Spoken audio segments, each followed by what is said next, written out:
Uh, yeah, we'll do some sort of modified version of it. That's in our next thing. Let's talk about our next thing first. Next thing next.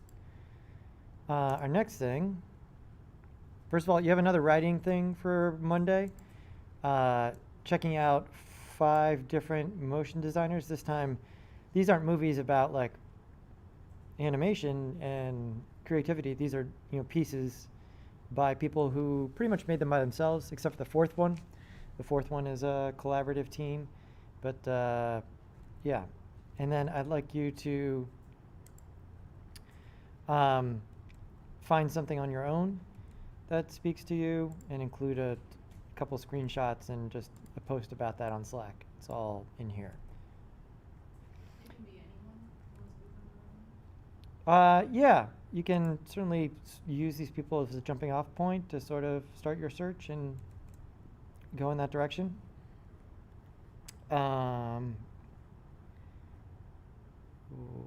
And then, is this, there we go.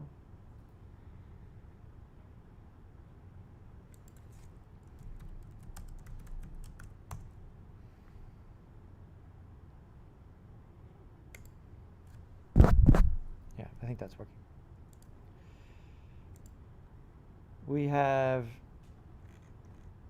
We're going to be revisiting the principles of motion graphics, but this time using Cinema 4D. But the keyframing is the same. Or not exactly the same, but the relationships and the curves and all that all carries over. So we're making these 2 scenes, one impact scene and one with a bounce. And we have a different sort of bounce to look at. Here, let's look at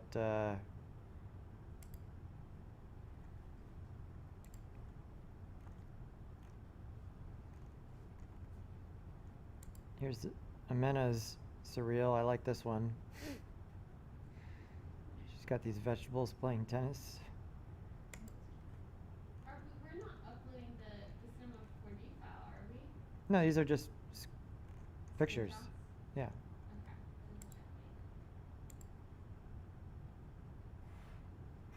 Oh, cool, Anna. That's really great.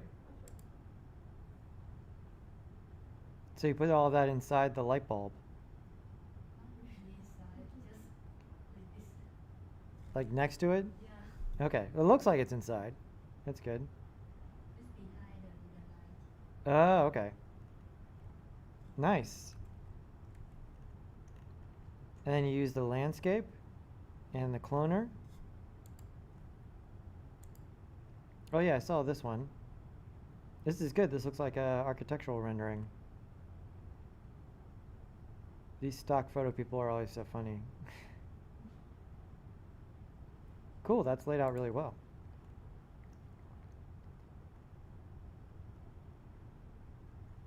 There's some other ones. There's Young's.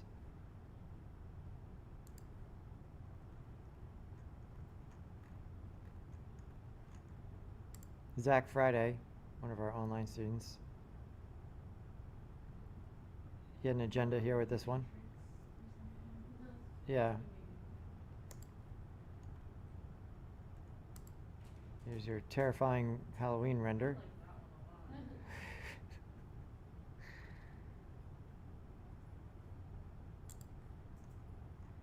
Ron did a really good job. Where's Ron on? No one's on the chat yet. Ron's usually there. Hello. Hey, Fabio. I thought this one turned out really well. It looks kind of like pop arty. I like the angle of the camera. Yeah. Yeah, Ron did a really good job framing this, right? So it's okay to cut things off. Not everything has to be in the frame, right? In fact, it makes for a much more interesting image. You should do it that way. Here's Courtney's. So that you did a good job exploring scale, like we talked about, right? So you got the giant and then the tiny people. Part of making the giant seem giant would be increasing the tiles on the material so that it looks like the rock is small and he's big versus like if the rock pattern is also big, then it doesn't sell quite as much, right? So it's small details make big things look big, right? And that would help in this case. And then who's taking photography? Okay, so in order to like increase the sense of scale there, we'd want to use a wide angle lens in order to make the big thing seem bigger, right? Something like a 24 millimeter or something like that.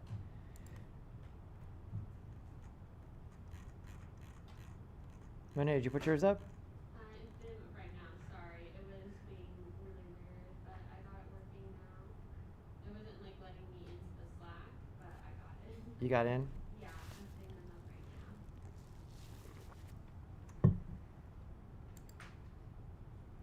So what's the donuts for your other class? I made a donut in the morning class, and then I ended up making another donut in the afternoon class. I hadn't had anything to eat yet, and so we made a lot of donuts. And then I showed you the donut explosion, right? Yeah. Once you see it, it's not something you can forget.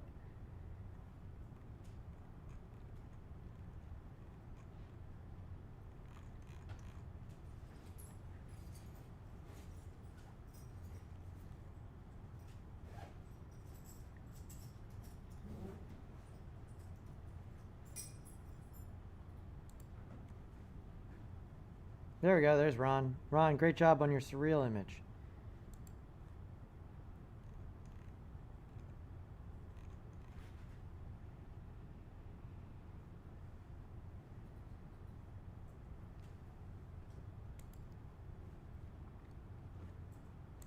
Okay, so this week's assignment will be, we're going to make these two scenes here.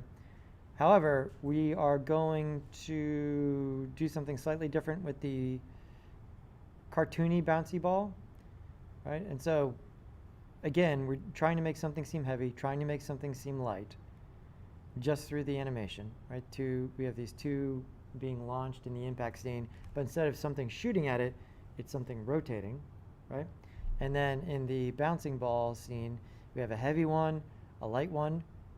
At this point, when you see a heavy one and a light one, like, oh, okay, I think I got a good idea how to do that, right?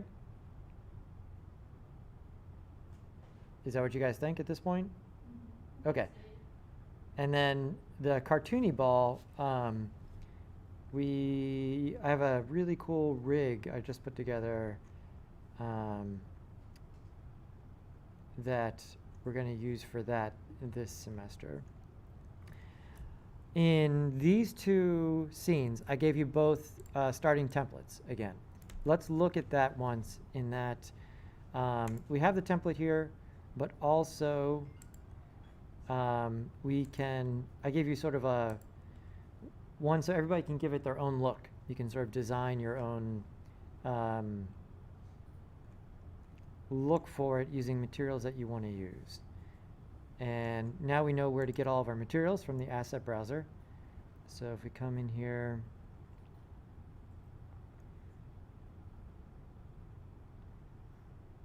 downloaded too many things today. I think it's this one.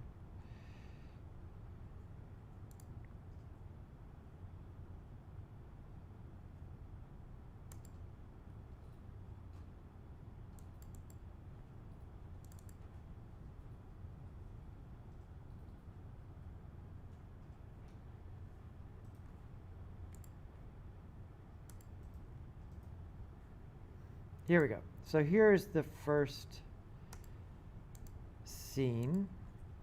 Let's talk about this. We have the text.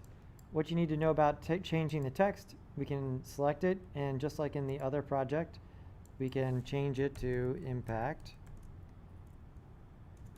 We can spell impact correctly.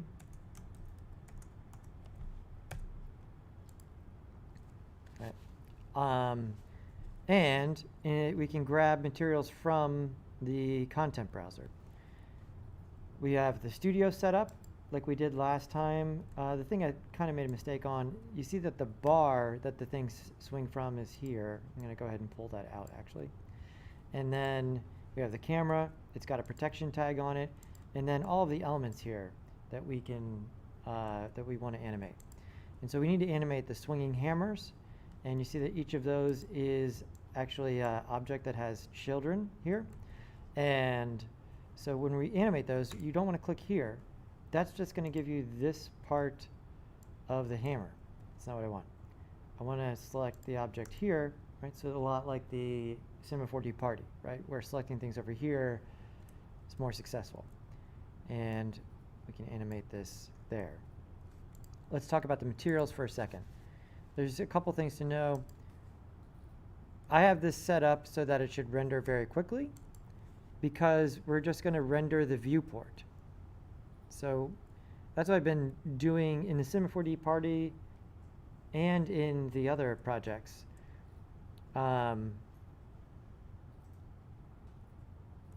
We've been using the viewport render, right? So the viewport, man, pink is unreadable. Let's try a different one. Control.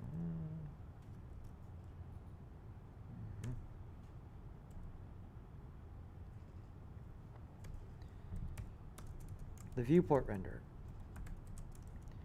So the viewport render is WYSIWYG.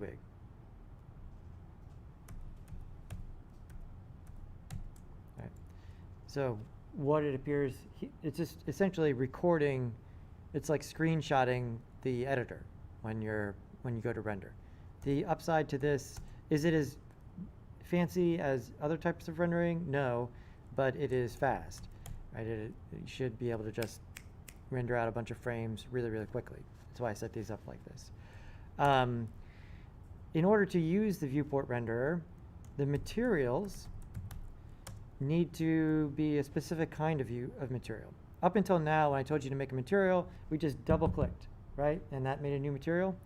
The truth is that there's many kinds of materials that work with different systems.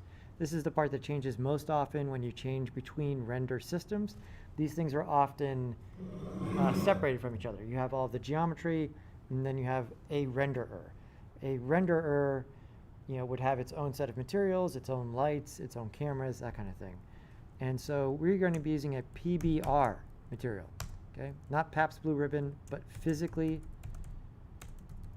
based rendering is what PBR stands for. I would memorize that one. You see this online a lot, and this just basically refers to the fact that this system is trying to reproduce light as it exists in the real world, right? The physically accurate lighting.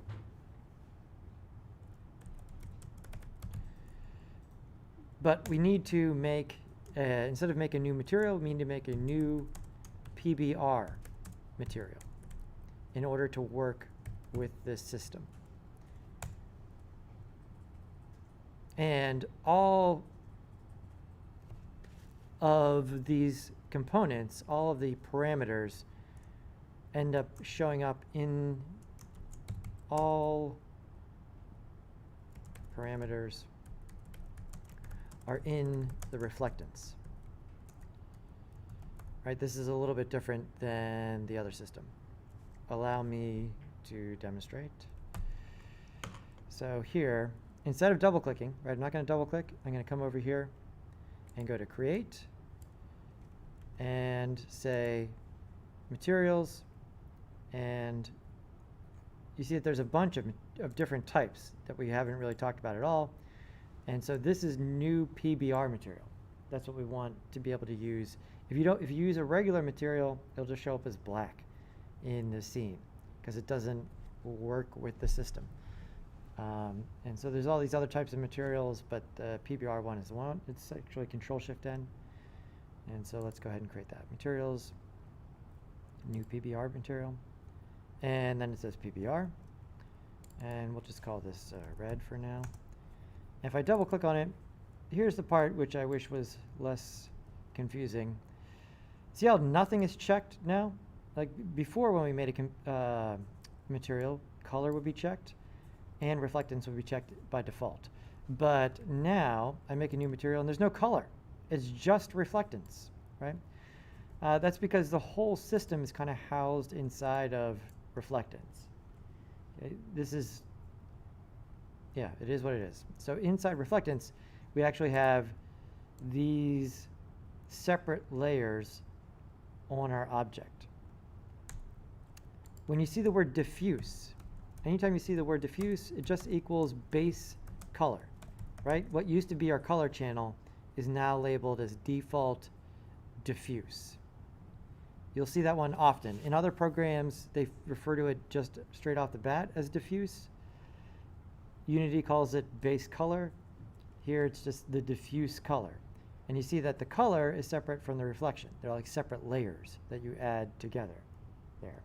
And so if I want to change the color of this PBR material, I don't go here. I go to the reflect. I don't check anything else. I go to the diffuse and select that and change the color to red. And now I have red. Okay? And now it should work with our system. If I just double click and make an old one and bring it in, no bueno. Okay, so I'm doing this so that it's easier to use with everything. Let me undo that. There we go. Right, so new PBR material. And the pattern or the color is on the diffuse channel. Let's open this up again. Let's call out the things that make the most difference here.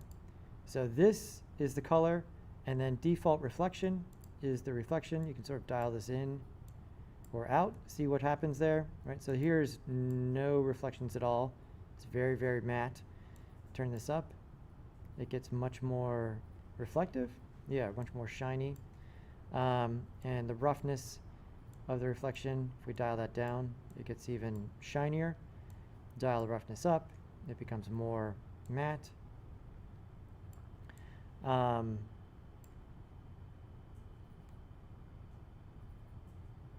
Let's go with that for now.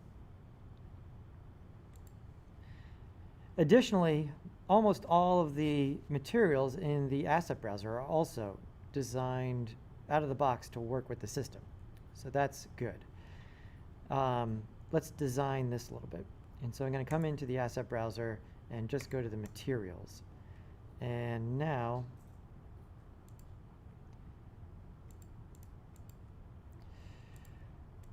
I can design my whole scene. Now, your mileage may vary.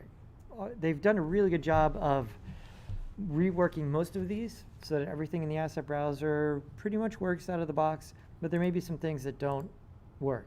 And if so, don't go crazy about it. Just try something else, right? Just punt and try a different material. So let's make a wood floor. And so I'm going to come down here to wood and look at my wood options. I'm going to make this bigger so I can see what I'm doing. And I use that straight wood planks. I'm feeling more like this parquet. I like this. And so I'm going to grab this one and I'm going to throw it over here on the plane. And I'll wait. It takes a second. The WYSIWYG part of the viewport renderer is that it's sending stuff to your GPU. So A, it's got to finish downloading. So when you just drag stuff out of the content browser, remember, that's the awesome thing about the content browser, is that you haven't downloaded all this junk onto your computer. You're just picking the stuff you want, and when you drag it into your project, then it downloads it, okay? But that can take a minute, especially if the internet's slow. There we go. All right, so I've got this in my project now, but it looks pretty crappy. Let's be real. Like, this is not kind of what I wanted. Like, in the preview, it was like really glossy and tight. And right here's, yeah, I like that. Boo, boo, right? This is not good. I'm upset. What do we need to do here? Why does this not look good? Is it 'cause it's like stretched out? It's a little stretched out. It's also not very crisp. It's blurry, right? And then also, does it look like it's the right size, the parquet pattern? No, it's way too big, right? And so we need to fix two problems. One is the blurry and one is the tiling. Let's look at those two things. So for blurry stuff, over here, if I click on the material,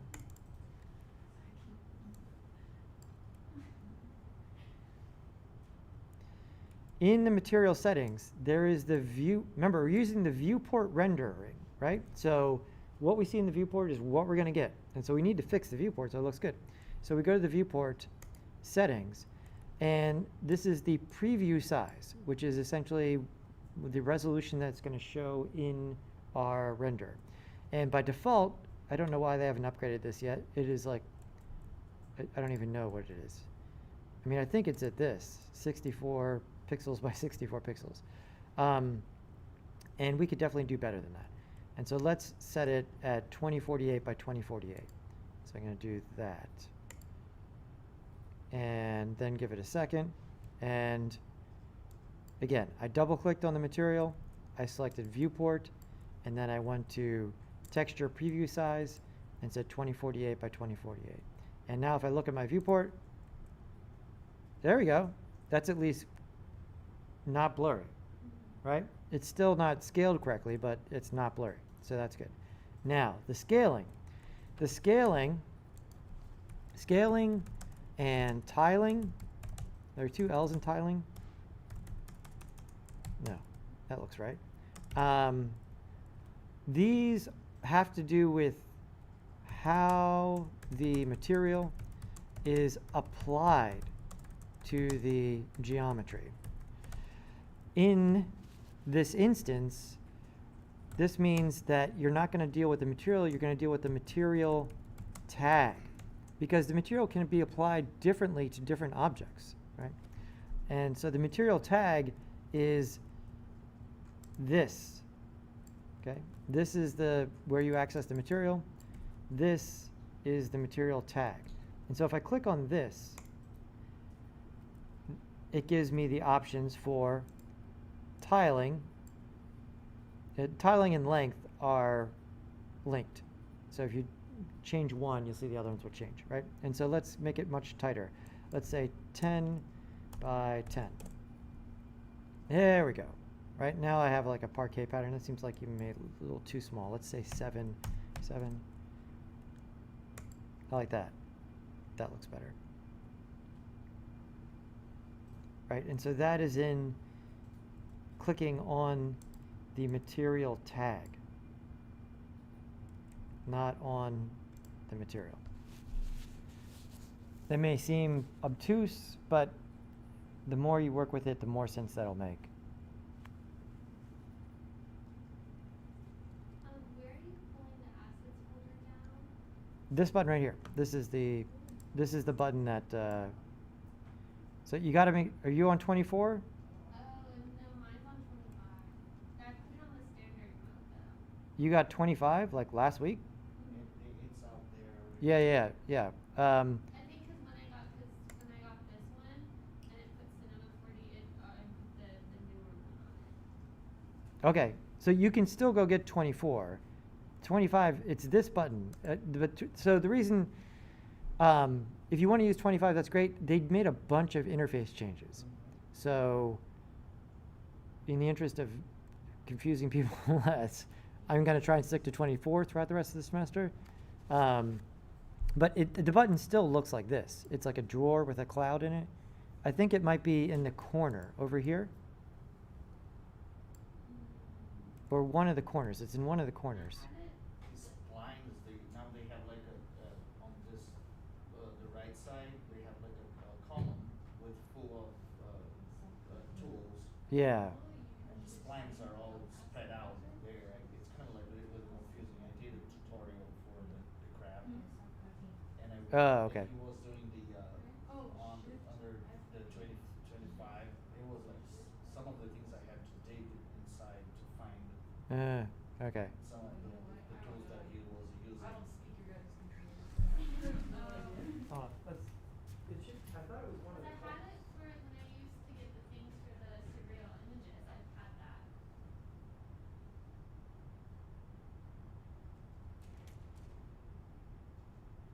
Hers says shift F8. Let me do it. Hit control.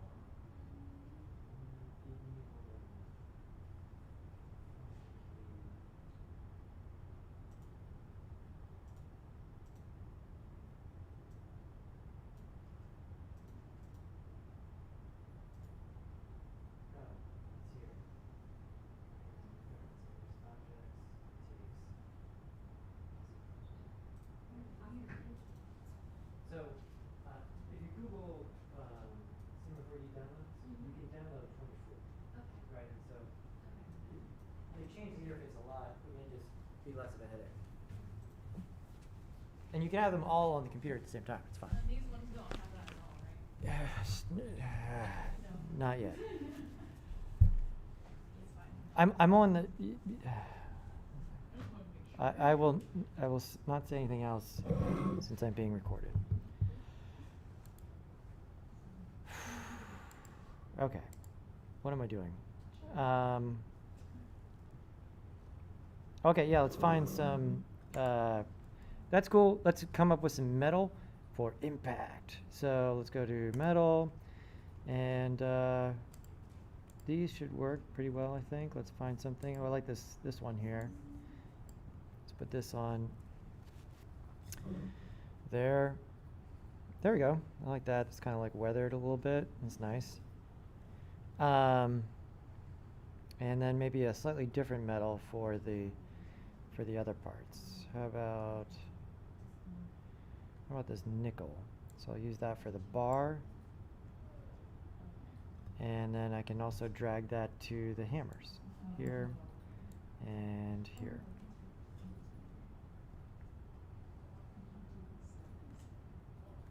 You can close that up.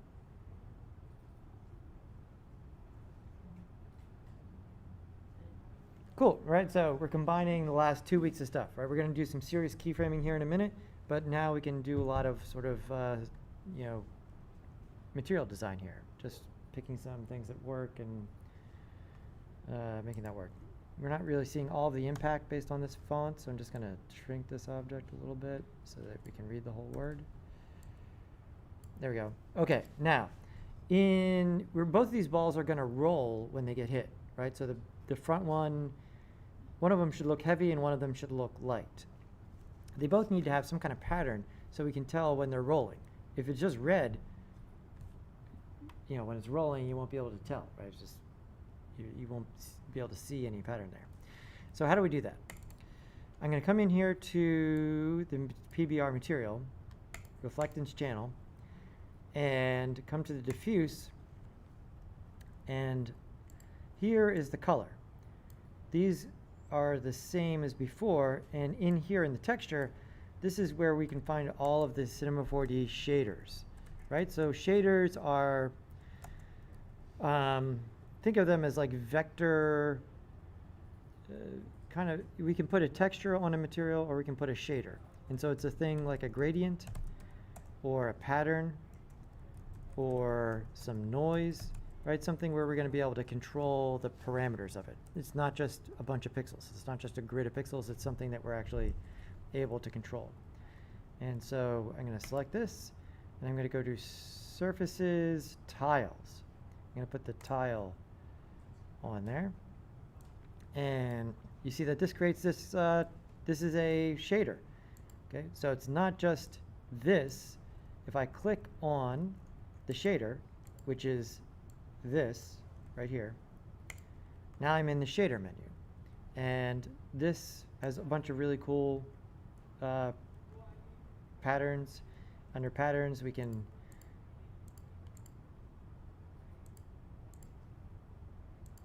look at a bunch of different possibilities here. Some of these seem a little too big. Like I like that, but it's too big, and so I'm going to dial down the global scale. Let's see how that works. That's nice. And it's got that seam in it. What if we did it vertically? That's better. Let's try something else. There we go.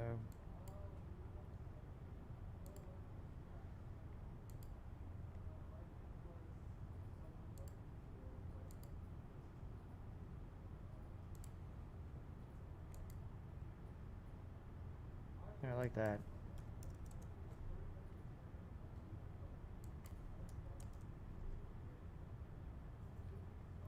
And we can come in here and change the tile of all the components of change the color of all the components of the tiling. And so I'm going to turn this into my pink color. I'm going to make the grout more of like a gray.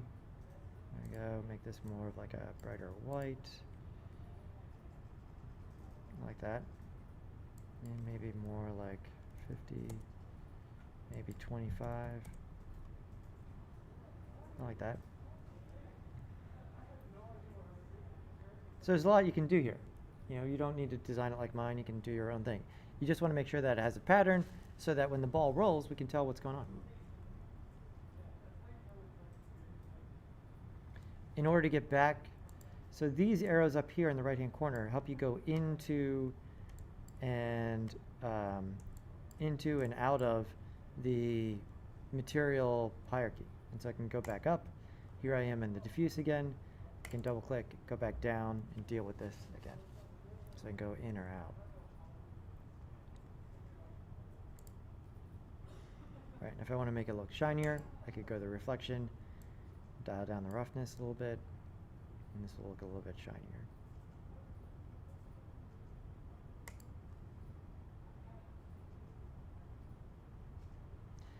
When you're saving this project, it is super important to save project with assets, because as you download stuff and put it into your, just like with the, I think I told you to do this, right, with the with last week's project, right, because you're bringing in a bunch of stuff and the stuff needed to be saved with the project.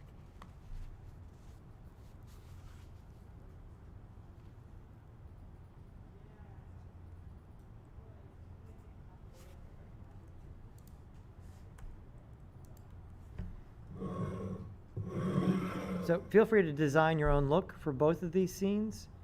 Let's remember the keys here. Use PBR material. Adjust the color in the diffuse on the reflectance channel.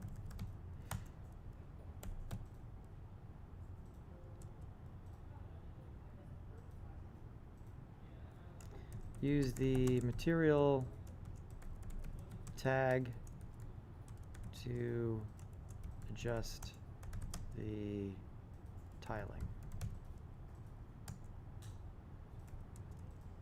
Use the viewport on the material to increase texture resolution.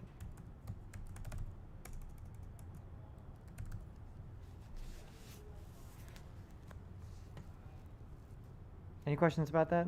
Make sense? Okay. Let's move on to some keyframing.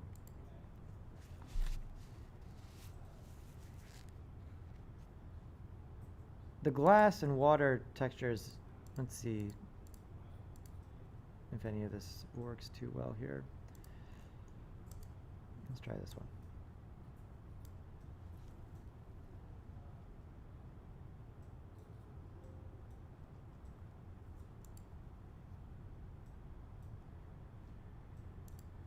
Yeah, that's not bad. You can't really see what's going on with it. If we increase the tiling and say 5, there we go. Switch those once so we can see the difference.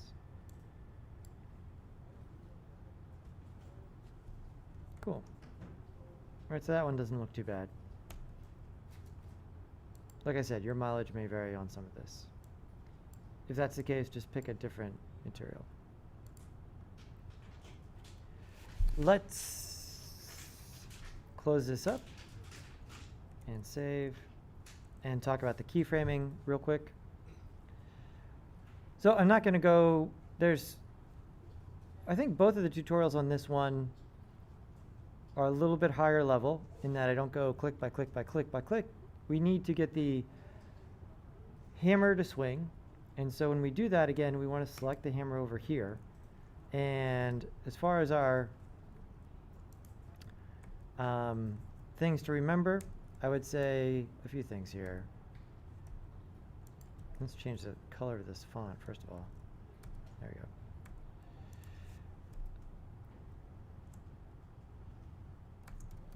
Tune the curves. Okay. Cinema 4D, the default is to ease, but don't just automatically accept the default easing. We're going to have to go in there and really tune it to get some more acceleration out of everything. Number 2, we do not want more keyframes than we need.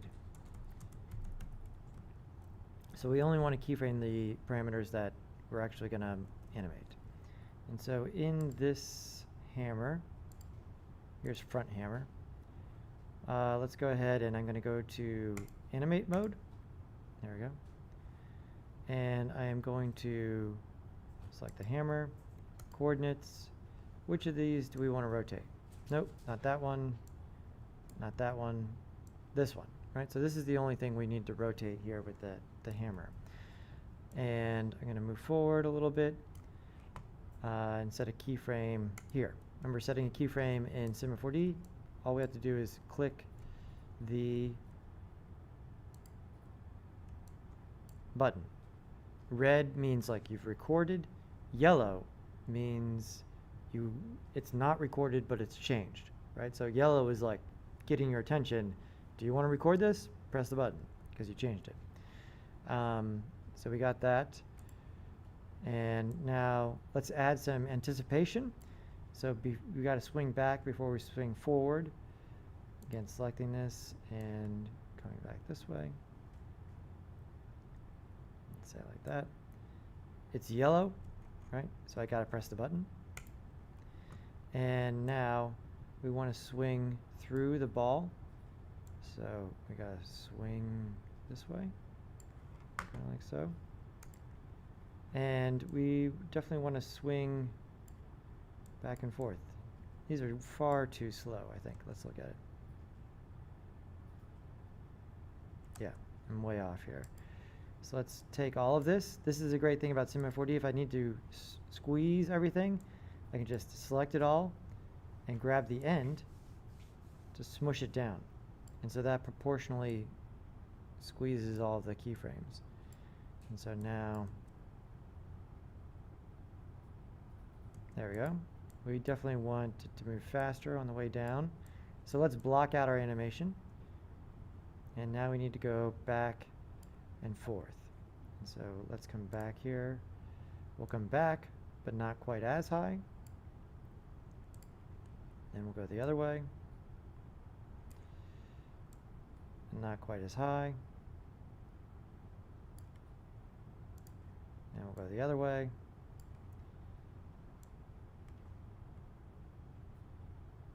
There we go. And see how that looks.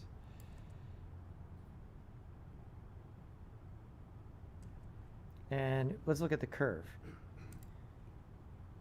So this, we want to see this start big and get less, right? Because it's a pendulum losing energy. And so this one's probably a little bit too much here. Move this down, move this one up. Here, I can start to do this just by control dragging. Remember, control drag will copy keyframes. It will copy drag anything in Cinema 4D. Keyframes, objects. If I can just successfully press the control button, here we go.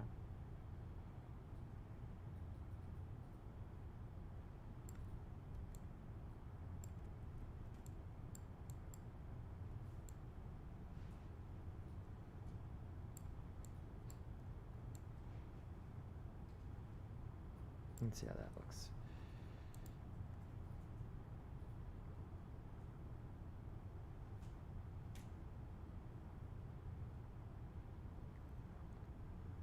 That's good. We're a little bit off here. And in this case, this is the 0 line, right? This is down. And so I kind of displaced these. And we need to fix that. So this one I'll move down a little bit. Let's move them opposite here. We need to move past the 0 line. Kind of like that. Kind of like that. There we go.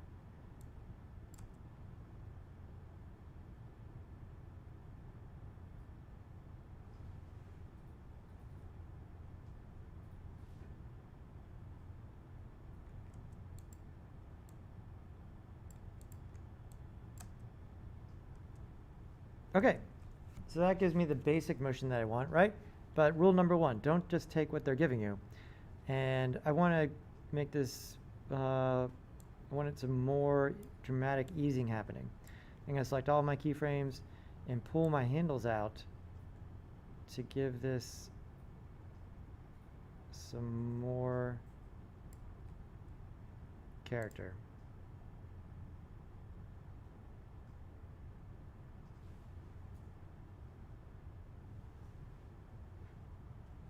That's better.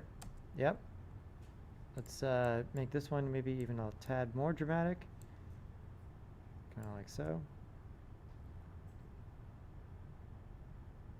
There we go. That really gives us that croquet swing. I feel like this first one doesn't go back far enough. So what direction do I need to move this keyframe to make the hammer swing back? Left, right, up, or down? To make the I don't want to move it in time. I just want to make it swing back further. So which direction does this thing go?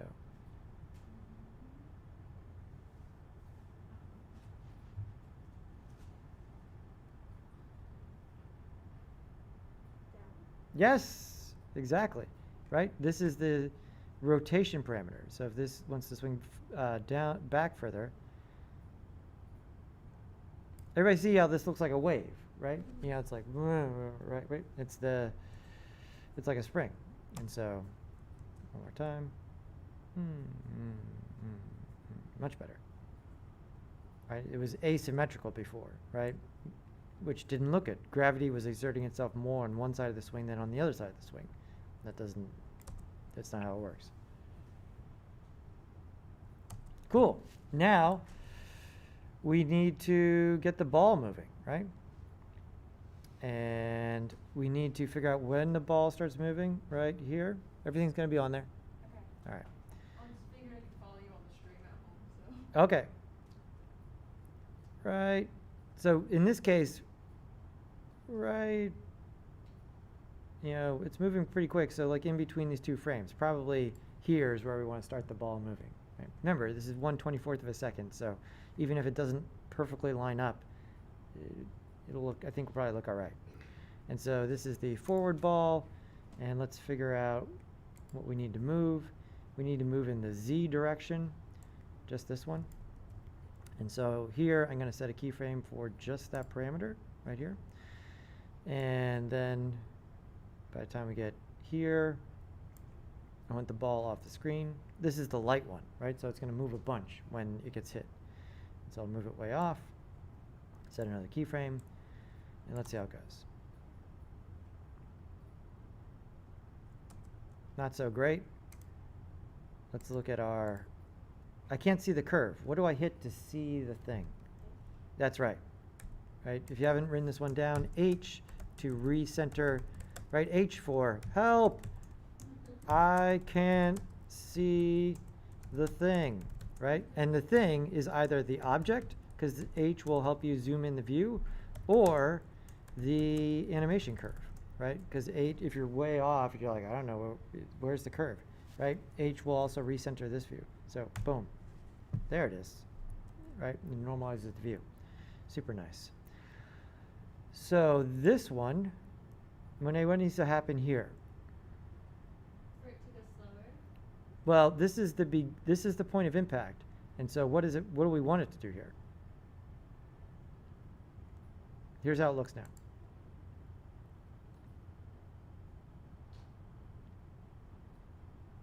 Oh, you'd want it to move faster? Is that- Faster at the beginning. Yeah, this is the light ball, right? So as soon as the hammer hits it, it's out of here.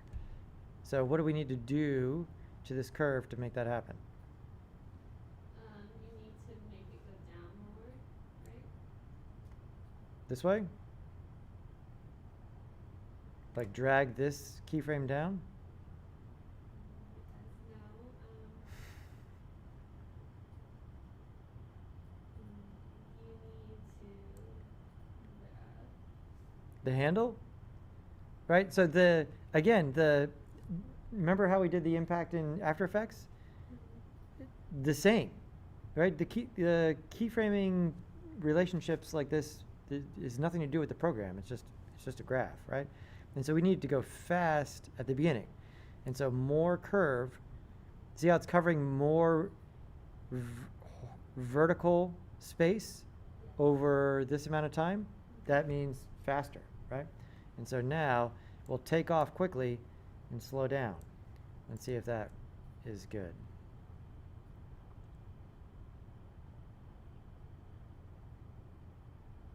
Okay, that's pretty quick. Maybe let's chill it out a little bit.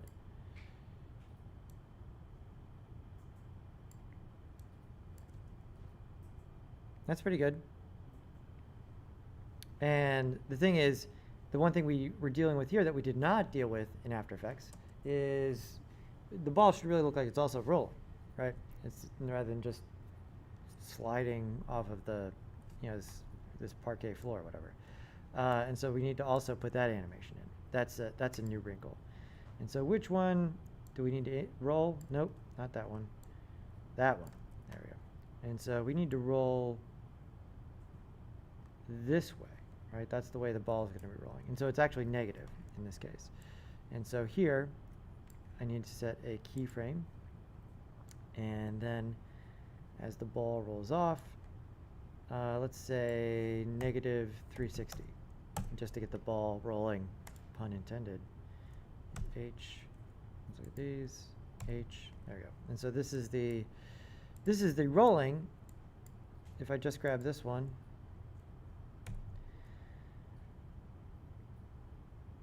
probably the same thing for the rolling here, right? We want although here, if we do a little bit of this, it may give us a little bit of a skid look, right? Where we kind of go one way and then off. This is all pretty quick at this point. Let's see.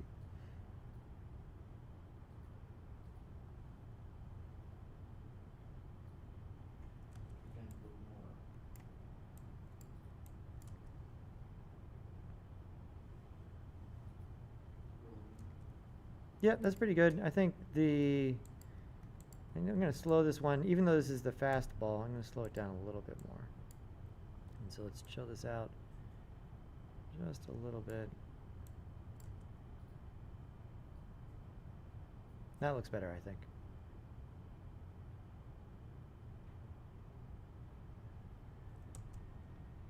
Right, because the other one is going to barely move. So here's all of our keyframes together. Let's hit H. There's not a tilde shortcut as far as I know. Okay. And so here's everything together. This red line is wobbling up and down. This is the hammer. This is the rotation. This is the ball. So everything that I did there, does it make sense?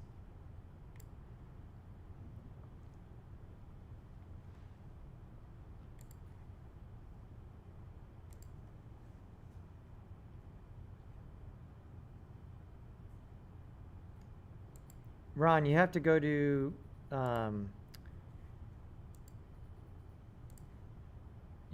Create Materials, New PBR Material.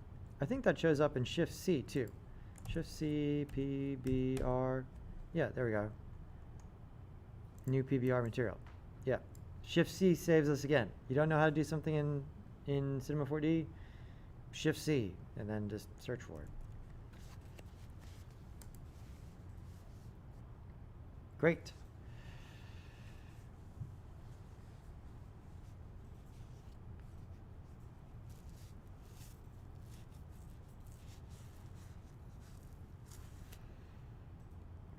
So with that as an example, you guys feel like you could do the heavy ball, right? The general setup of all the keyframes will be similar, but the reaction of the hammer and the amount of movement in the ball should be different. If you look, I think I did the hammers a little bit differently in the example.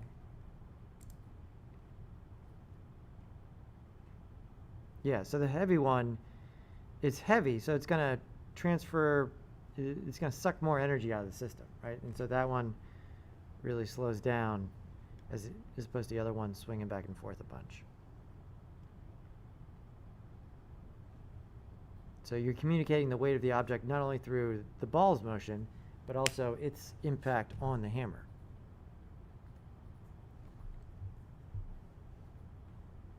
Okay, now let's talk about the super fun new cartoon squash and stretchy ball.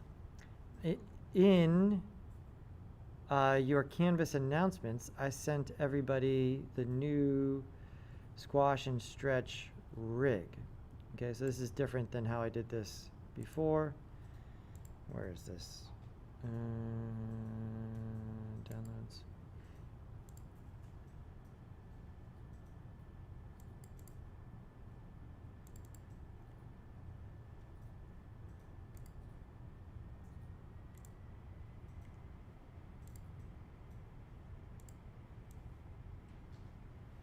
Okay, grab your notebooks. So this, I wish I could make it a little bit simpler, but I'll have to work some more on it. This is one of the best solutions I've seen. I think it's the best for squash and stretch in Cinema 4D. I'm going to try and build a similar thing for After Effects because I think it's pretty great. And so the red ball and the blue ball here are not there. If I render, you see it's just the ball. The red ball and the blue ball are controllers. They're just interface elements, okay? And they are controlling the squash and stretch of whatever is inside the purple box.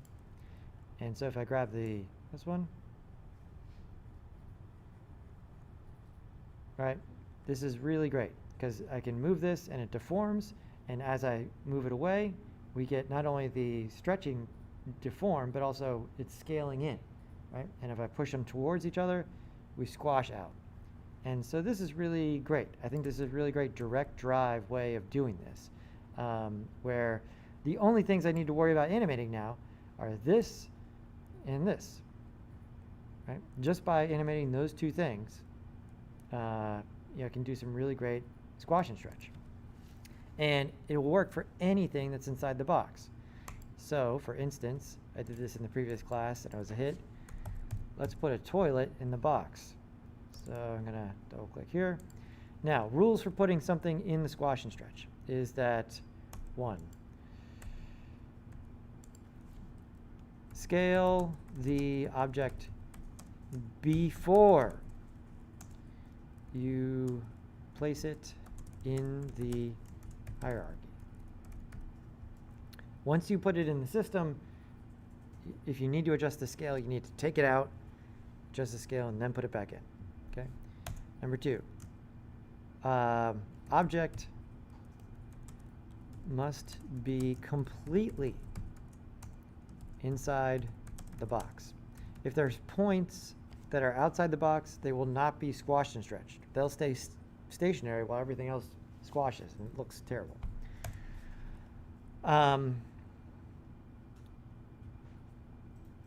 The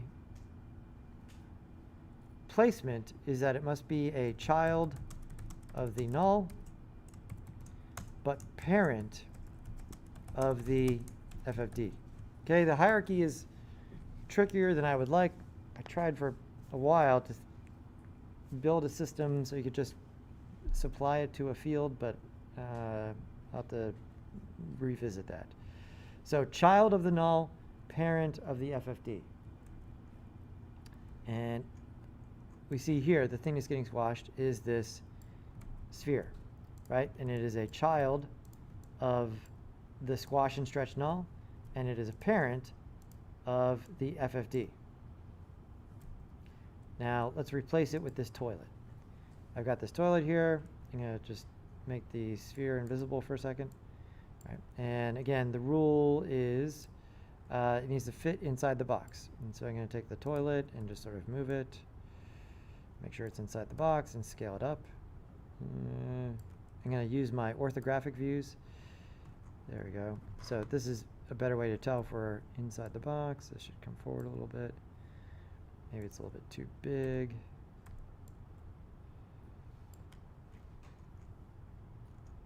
There we go. Good.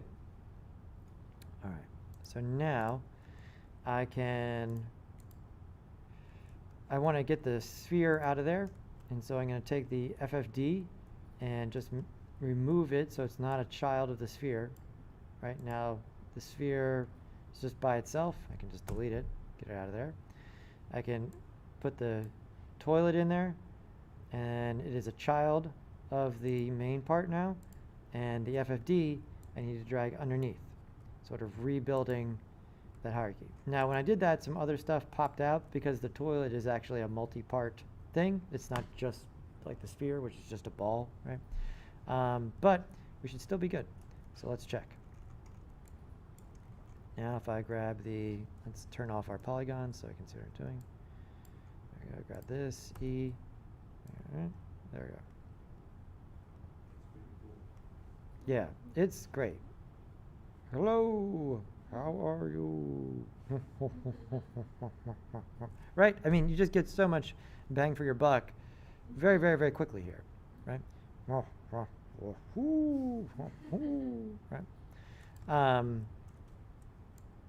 Yeah, this is a really great system.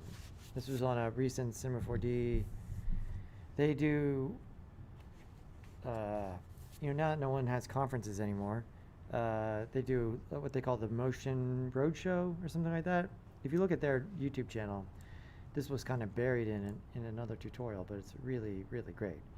So yeah, you can squash and stretch anything with this, right? You just put it in there, and as long as it's in the right place in the hierarchy, you're good to go.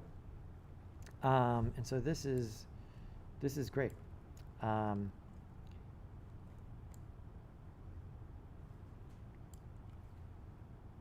if I want to remove this, I drag the FFD out.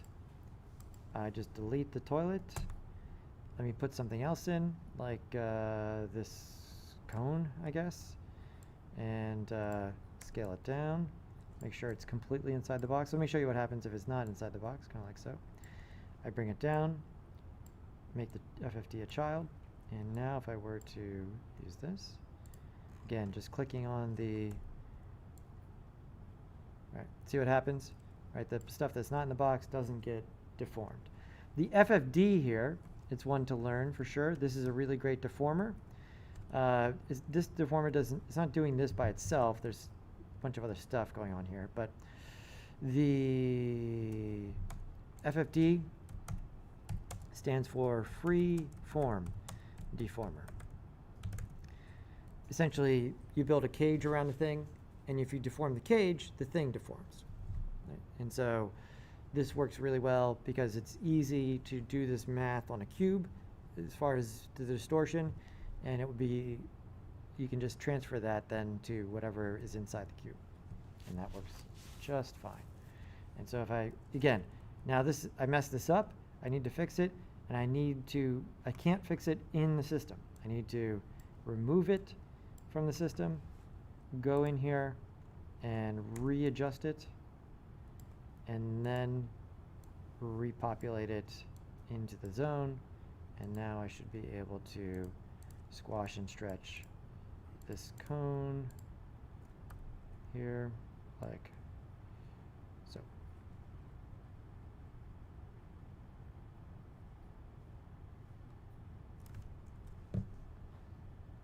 Make sense? Yeah, it's a really great rig. Super great rig. And so it's like the two things that you're controlling are just these two bones. There's a top bone and a bottom bone that are controlling the FFD, and there's a little bit of math happening for the stretching and the squashing. So download that off of Canvas. I send it to everybody as a Canvas announcement, and try to put something else in there. Don't do the toilet, right? Toilet's for professionals. Pick something simpler to start off with, and then, work your way up to the toilet. I forgot to send like in person for this class today. Oh yeah. That's fine. I mean, you're here. Let me. Oh yeah, I gotta download our questions. I gotta get to that. Let's check in with Ron. How's it going, Ron? Good?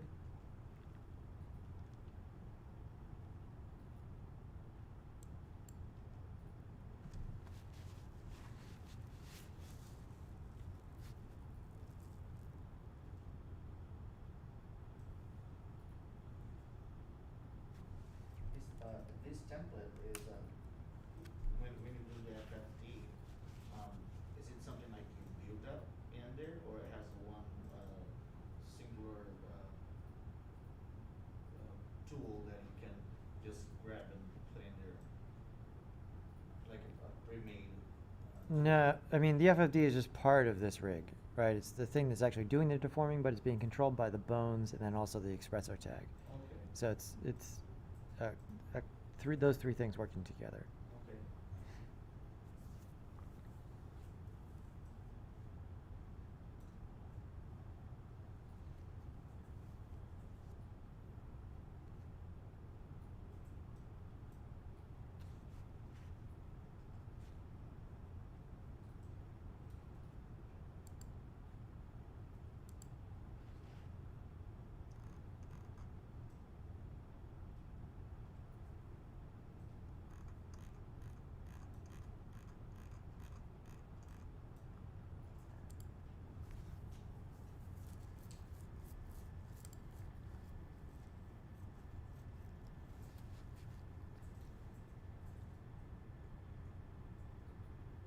So your new replacement computer, that's still not today, like you got Friday? Yeah, it's gonna.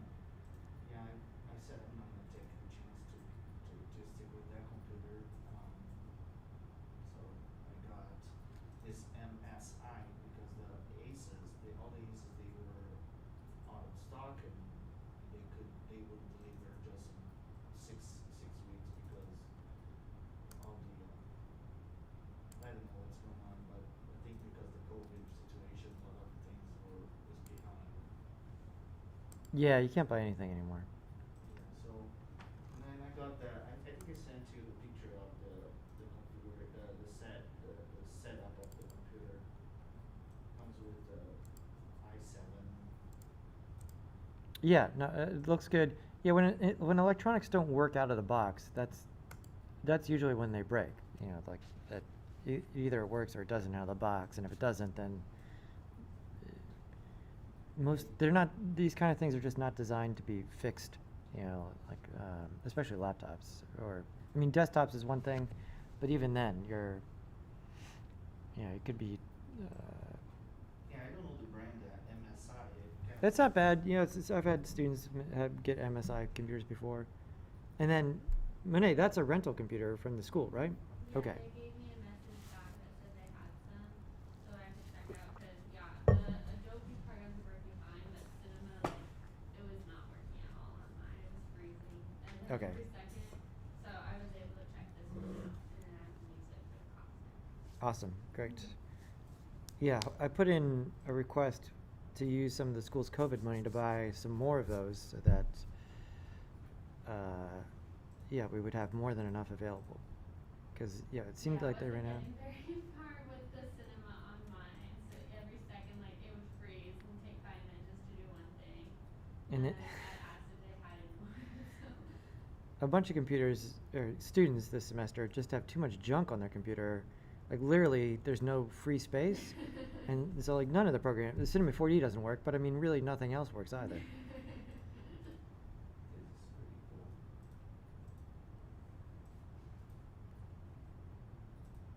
If you squash it, it goes. As more you squash it, as more it sprags out. Yeah. Out the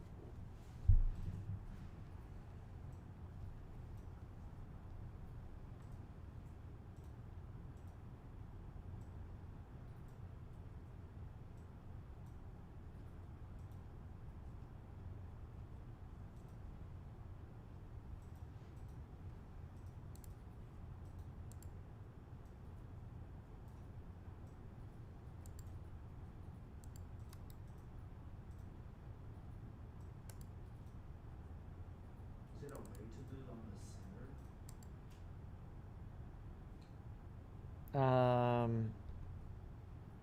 center? No, not the way it's built right now. Are there this many questions? Next week I will be out of town, so I will be attending online. Oh, okay. I see what happened here. Okay, yeah. Yep. I don't think this will play through. I'll just turn it up a lot here. Today my question Wait. is for the 7:30 Oh, cool. class. Are we a little behind because we missed Monday? And if so, I watched the 7:30 class and I was a bit confused about the assignment or task at hand. So we are selecting a model to use or an object from the assets panel, or what are we doing? Because I didn't know what you guys were importing, or I don't know. I'm just confused. Thank you. Okay, so Frank, we're making two scenes, the realistic scene and the surrealistic scene. Right, so I'm trying to remember. Yeah, we missed a day, but this one was due today. So yeah, on Wednesday last week, I think I went over most of that. So you guys, again, I try to cover the same stuff in the 4:30 and the 7:30 class. To be honest, I think I'm a little bit more refined here. You know, I got a practice session in during the 4:30 class. And there's more people in there, so there's more questions, and I get more sidetracked and stuff. So yeah, we're doing the surreal scene, and everything is coming in from the asset browser. So that's this guy right here. All the stuff, you can use any of the things in here under objects to build your scenes, right? So remember, you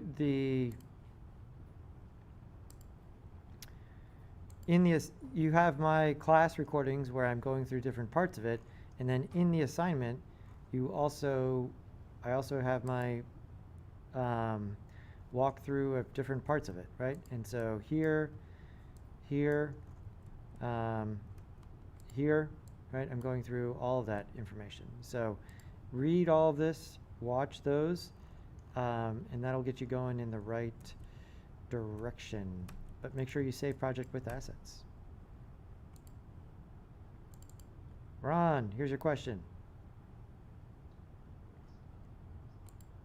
Ron, you're so quiet. I can't hear us at all. I saw that in class. We did it on one of the videos, but I wasn't sure if there was another way to do it aside from just moving the tag. Thank you. What tag is he talking about? It's Ron again. So the question I have for this week is figuring out how to move the protection tag or add a protection tag to another file. I saw that in class. We did it on one of the videos, but I wasn't sure if there was another way to do it aside from just moving the tag. Thank you. Yeah, so again, I'm not sure how to do X in Cinema 4D. Shift C and type X, right? So here, you can add a protection tag to anything, like literally this. Shift C, protection, there it is. Boom, got a protection tag on that object, right there. To be honest, I don't know. I think if you right click under, it's in one of these menus, camera.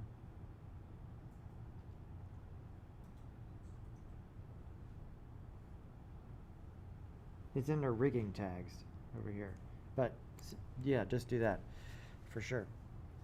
All right, let's do the next question, which will undoubtedly be way too loud probably. All right. Hey, Zach. My question was on these cords back here. They are obviously not moving in the way that I wanted them to. I was kind of able to cover it up by placing the camera this way, but that's not really good. I would prefer if they were fixed. I was wondering if anybody had any tips. They don't really seem to move in a cohesive way.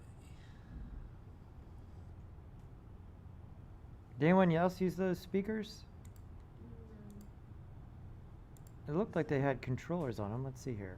I don't think I've used those. So the other great thing about the asset browser is that they're adding new stuff to it all the time, right? So it's on the web, right? So there's new stuff. They add things. There's speakers. I think this is what he was using, or maybe he used this.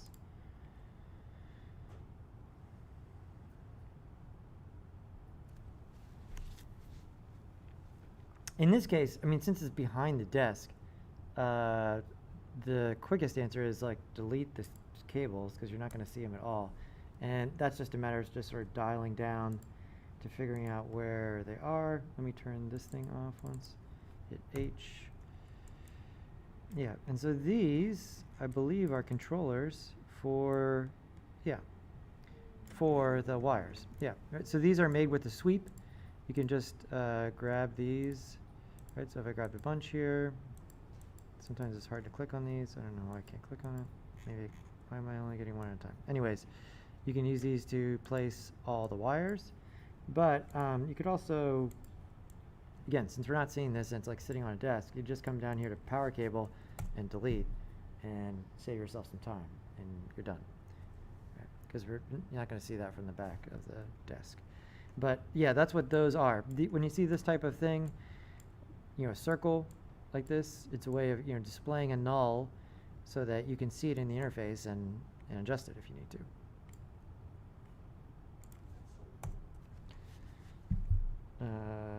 Let's see who's next. Lee. Hi, Mr. Faria. So, based on this motion graphics... Farina Lee. Farina. Based on this motion graphics inspiration and overview assignment that I'm looking at, it's leading me to wonder, are we going to be making our own animations, like just starting from scratch, or is this just something for review? That's just something I've been curious about since reading this assignment, so... Yeah, we're getting, well, I mean, we're just using some stuff this week to actually get some scenes going. I mean, all of these people made all of these things from scratch.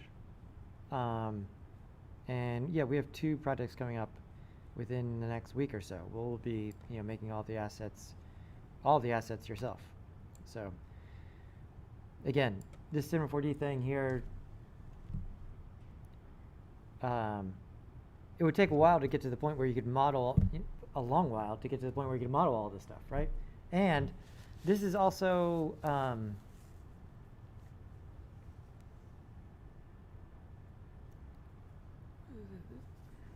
there's a whole semester worth of information to talk about here as far as, even using these pre-made parts. It's not like there isn't creativity to be had in the creation of putting these types of things together, right? There's the whole, this exists in many, many forms, right? In music, we have sampling and remixing.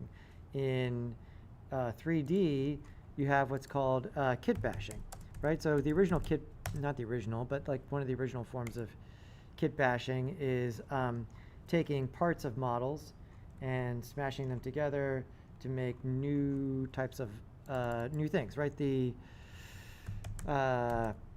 Star Destroyer is the original Star Destroyer, like the 1977 Star Destroyer, is made from a lot of these parts, right? Let's see what happens here. And so here, there's definitely some, right? He's taking sort of a lot of pre-made kits, right? And the term is self-explanatory, kit bashing, right? You're taking all these kit parts and you're bashing them together into these new things, right? But if you hand someone the tank and 7 jets and they give you the Millennium Falcon, I don't think you can really argue that there wasn't a lot of creativity exercised there, right? It's just sort of like the atomic parts that are being used for their thing are different. So there's a wide range to be explored here as far as what people are working with, right? There's the whole history of collage in art, and the idea of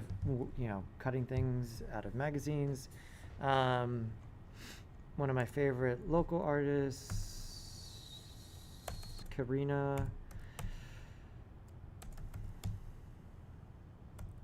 She's a great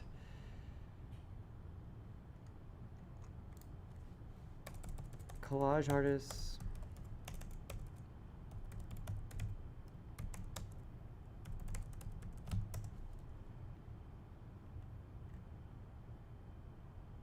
How does she spell it?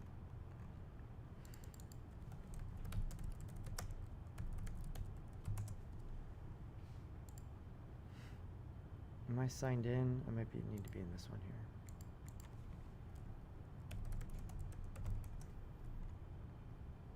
Hopefully something crazy doesn't pop up in my feed. There we go.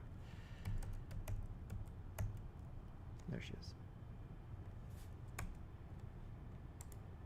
There's 2 L's. Right, so she's a collage artist, right? Using a lot of this stuff is coming from magazine content, but I mean just really great.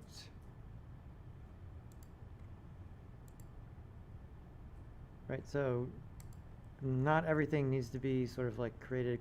I mean, all this stuff of making things out of other things, this is the postmodern world we live in now. Like, what does from scratch even mean?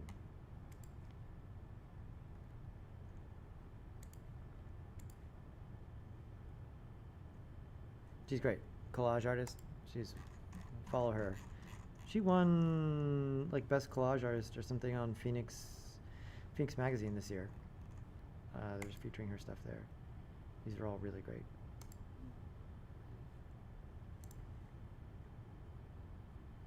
Good question, Lee. I appreciate that. Here's Madison.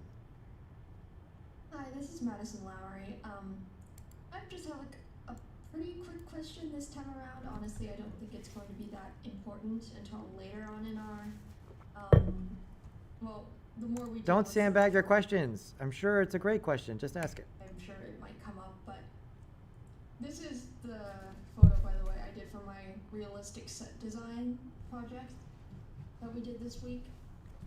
It's like a simple bedroom thing, because originally I wanted to make it look like it was like an outdoorsy setting, so it was going to be like a playground with like basketballs and whatever I could put in there, but I realized it looked weird on a white background, and I didn't want to change the template, but I did get curious, is there a way we can change like the skybox? I'm not sure if that's what you would call it in Cinema 4D, but I didn't want it to be on a blank background, and even if we did get rid of like this sheet in the background, this setting thing, it would just be like a blank canvas with the lighting.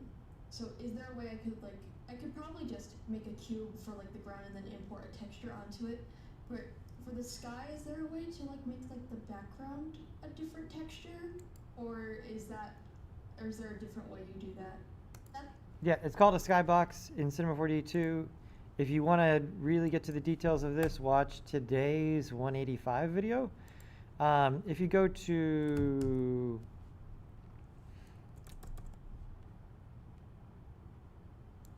there's a whole,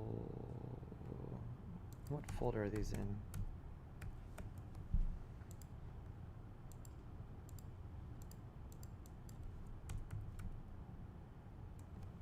Yeah, what folder are these in? If you just go to the object browser and look for sky, there's a bunch of sky. It's not a box in Cinema 4D. The sky object is an infinitely large sphere. Your whole thing is wrapped in a sphere. And so if I come over here to this menu and look for sky, and then I can put one of these materials on it. So this one. And it'll download that image and wait for it. Don't crash, don't crash.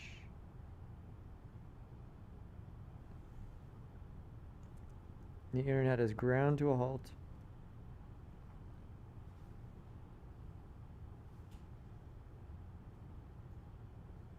Okay, so in a second, Madison, we'll get back to that. Let's start playing the next one. and now that skybox is there. It's Max.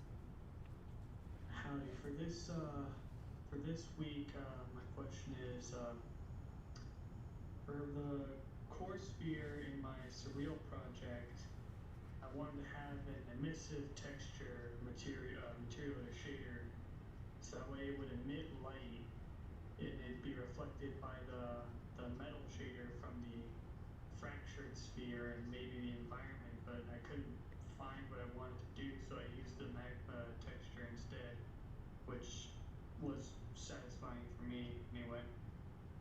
That's it for this week. Thank you. Okay, that's a whole thing.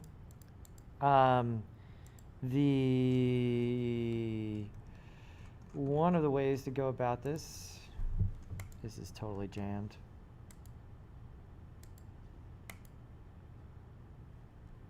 Let's see, is the live stream still going? Ron says kit bashing is fun. Yes. I work on model kits, so this is relevant. Great. Let's see, Cinema 4D gonna come back for me? I hope so. Okay, we'll do that in a second with the light. Let's look at the other questions real quick. Hi, I just have a few questions regarding the party scene. I have it pulled up in After Effects because I feel like it's easier to see. Maybe. Okay. So the first question I have is, it's kind of like off-centered. Like it's sort of to the right. Is that like an export error? Like is that like something that I would have to go into Cinema 4D and like re-export it from a different location?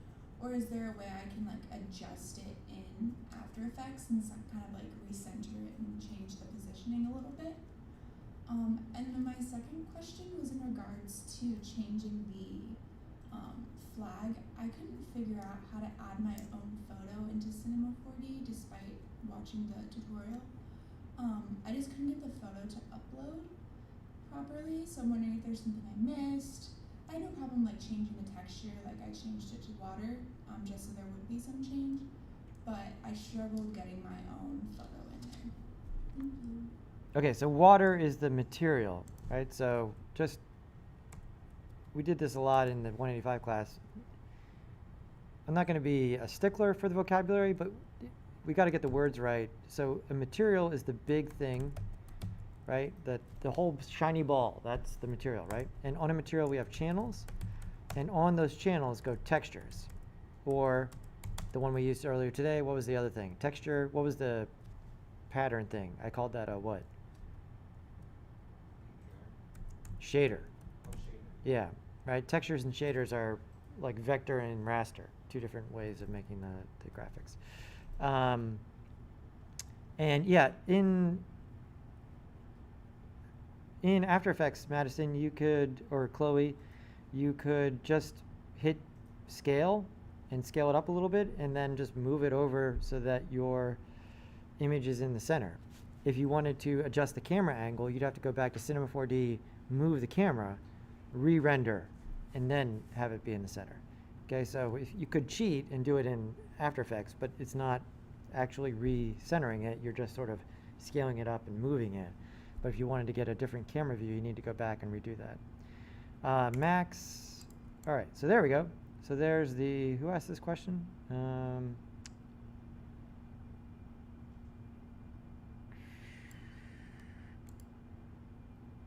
Madison, about the skybox, right? And so again, I came over here to find a sky material. I put it on the sky object, and now this is surrounding my scene. Right, so I could put anything up here. Is there a plane in here? Like a airplane? No. How about a glider? No. What's it called?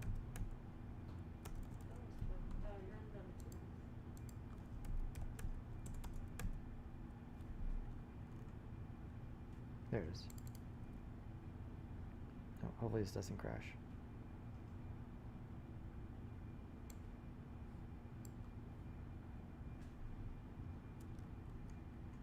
Now, when they have this little icon, it means you can't download them for some reason. Oh, here we go. We'll get this one. And there we go.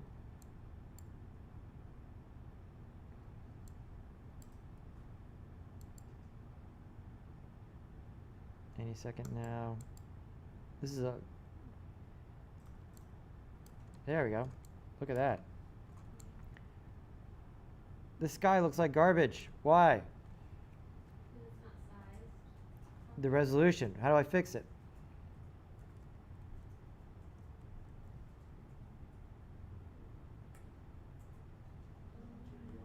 Yep, click on the material. And I gotta go to viewport and turn up this. Let's go to 4K. Hold on. There we go. Look at that. Right, so there. And in terms, let's see, are these actual windows or I think they're just holes? Good. This lets us answer Max's question. So light emitting out is not cheap, and we can't do it in the viewport render, but I'll show you real quick how it works. If I take the light, doing it with a material is even slower. Doing it with the light, so you could put this light inside our airplane. If I hit Control R, we see that the light is in there, but it's not like shining out, right? You want to see those rays of light beaming out of here. And the key to that when light is coming out of something like that, it is called volumetric light. And if you click on one of the lights, general, down here, there's the light and the shadow, and then visible light, right? Do we want to see the rays? And so here you can opt into being volumetric with shadows, and let's crank it up a bunch. And again, it will not show up. This is not easy to render, and it won't show up in the viewport here. But if I render, you should now see some of it shining out of the windows. Is there actually glass on there? If there's actually glass on there, that's going to be super slow. Let's see. I can't quite tell. Let's hit NV. Yeah. Okay, there is.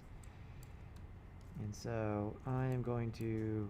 The glass is making it even slower, so I am going to cut a hole in the top of this plane. There we go.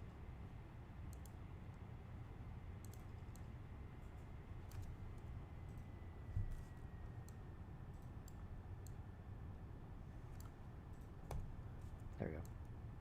So now if we just look at the top of this ill-fated flight,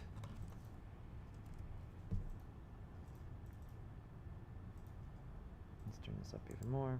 Right, so hence, again, I'm asking my computer to do a whole bunch here, but let's put this over here, up a little bit, kind of like so.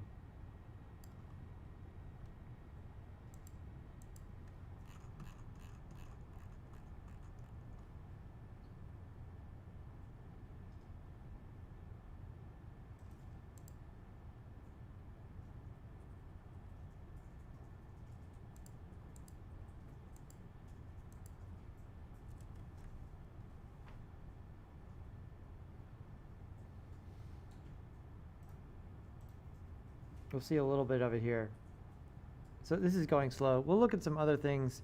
Usually just doing that kind of effect in post is way, way, way faster, right? So instead of trying to do it here in the render, bringing it into After Effects and doing the rays coming out of the plane in After Effects will be way, way faster, right? This is part of the reason I start using that workflow from the very beginning, is because there's a bunch of things that you want to do in post that you don't want to do in render, right? If you're shooting film for real, they call it, in post or in camera, right? Do you want to try and capture it for real on the set, or do you want to put it in afterwards? it's not quite the same here, but there are things that take a long time to render, and so it makes more sense to do them in post. Cool, I think that was, did I skip anybody's questions? I think I hit it.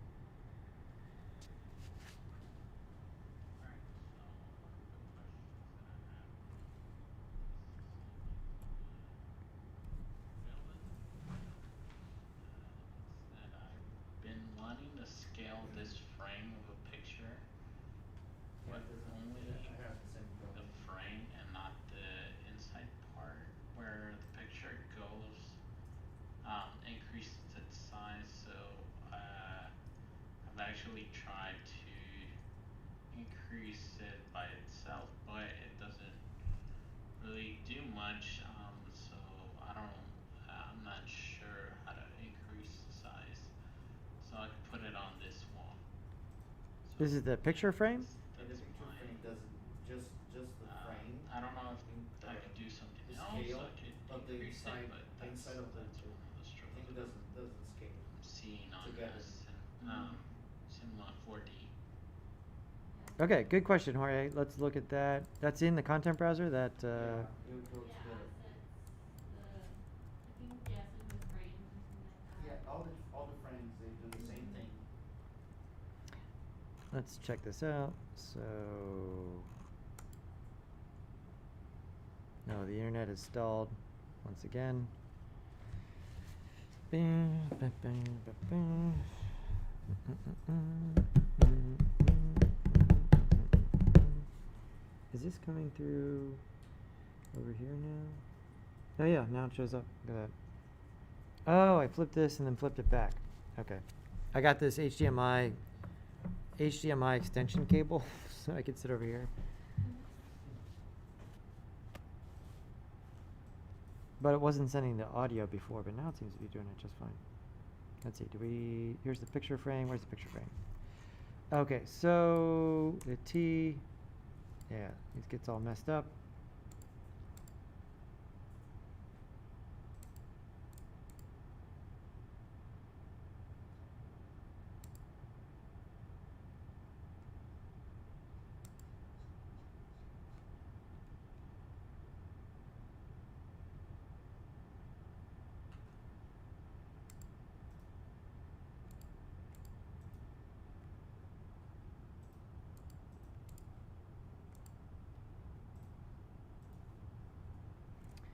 Right, so the key here is when you see this, right, so this right here, I'm not spelling it wrong, this is called espresso. So there's a bunch of other parts of Cinema 4D that are named after coffee words, in this case, extreme espresso. This is a scripting, it's a way that you can program objects in Cinema 4D using nodes. And if you double click on it, it'll show us something. There you go. So this is Espresso. You know, we can program functionality by connecting these objects to each other to send data from different parts of the program to other parts of the program. And so when you see this tag, there's a good chance that the object, if I click on the top of it, if something like that is happening, that there's some extra controls over here that were created in Espresso. And so if you look at this frame, there is the size here. And so if I think if I do it here, let's see, oh, that's the picture size, picture ratio, oh, dimensions. There we go. No.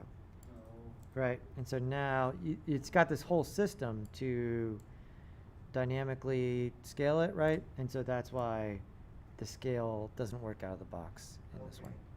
Okay, so anytime you see this tag, chances are, you know, it has separate controls for that kind of thing, right? Because you can see how cool this is. Right now I can get a frame of like different aspect ratios without distorting it, right? Yeah. Yeah, it will work. I didn't know that. That's cool. So you can put in on that gray part a picture, a real picture in there, right? Yeah, there should be an input for that. Um,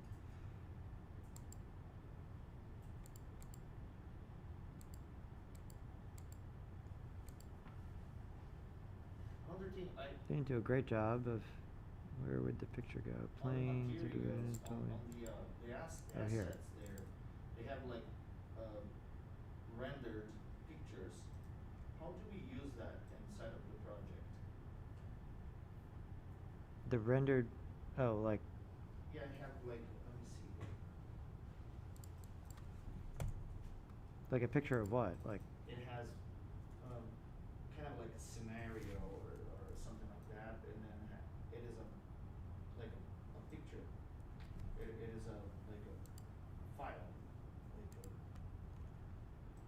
I don't know, like an example, a person walking on the street. You know what I mean? That it is a JPG or something like that. like these. Let me see if I can find some. The media thing.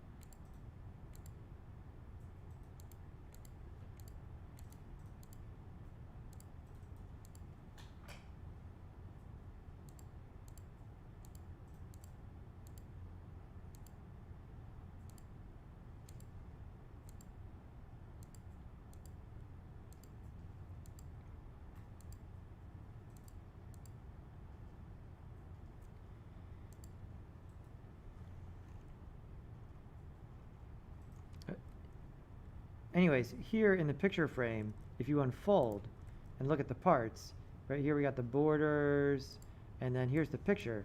And so if you swapped out this material, let's see, if I put the sky on there, does that work? There we go. Now I've got that picture on the picture frame. Right, so you usually, I mean, the stuff in the asset browser should be labeled decently. And so here, you know, you can just sort of look and see, oh yeah, there's the picture, right? And so if I just put my own material on there. And so then you could put any picture on here, double click, and luminance, right? This is where the image is. I could put anything. So let's say load image. What do I have on my computer? Whatever this was. We just create a material and then, or you put like I'm just putting a texture on that channel. and then you can put a picture using whatever you have in the computer. Yeah, here's a leaf. Yeah, that one was messed up. But if you click and like type flower, I typed flower and then I put media, and then it shows a couple of pictures here, like it's a image media. Okay, yeah, so How do we use that? Because when we download it, it goes to the render, and it opens in the render. I think you can drag this right over here.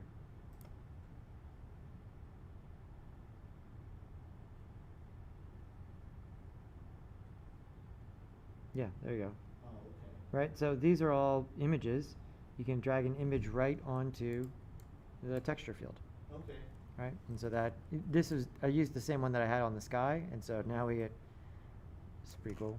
We get this Looks good. sunflowers in the background and sunflowers on the picture. Airplane flying and Yeah. the giant sandflowers. Yeah, we got surreal, and I wasn't even trying to.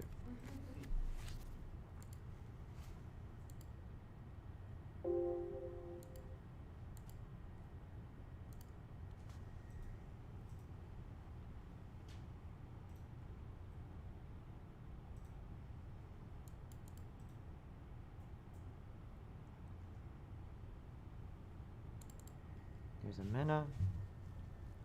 Professor and fellow classmates. So I had a question about framing the scene, and I know this one's not animated, but generally, is there a rule or good way or bad way to frame a scene? Like for this one, for example, this is the default setting for the camera. But if I was gonna like change it over to something like this, is this a better frame of the scene? Obviously, you can't see the tennis racket, but is it better to be close back, kind of forward, is there a good way and a wrong, like right or wrong way to do it? I'd appreciate your feedback. Thank you. It just depends what you want to communicate, Amina. So in this type of thing where you have two objects, I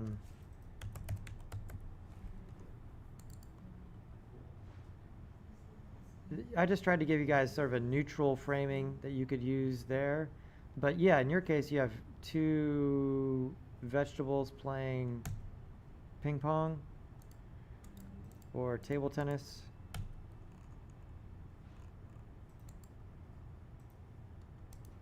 There we go. One framing rule here to be aware of.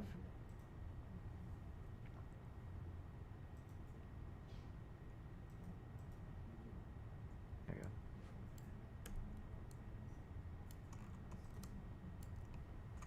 Okay, so here's for those of you who will take video production, right? When you have two people talking to each other, there's what's referred to as the 180-degree rule. Is that you want to see who's ever talking, right? And so whenever you see people talking on television, there's this line right here, right? That sort of bisects them. That was a terrible drawing on that line. Let's try that a little better. Right here. There we go. And so this, we would want the camera. So when this guy's talking, we'll have the camera over here, pointed in this direction. And then for when she's talking, we'll have the camera over here, pointed in this direction, right? And you don't want the camera to ever end up over here. It ends up disorienting the viewer because people would switch sides of the screens. By keeping this consistent, people will stay on the same side of the screen. So for instance, we can just do it super quickly.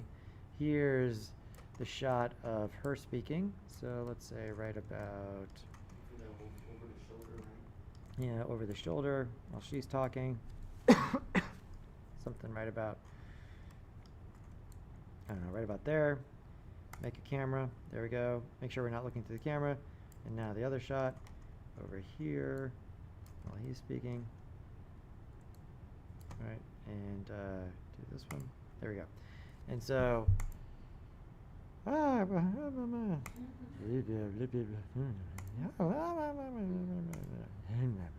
right?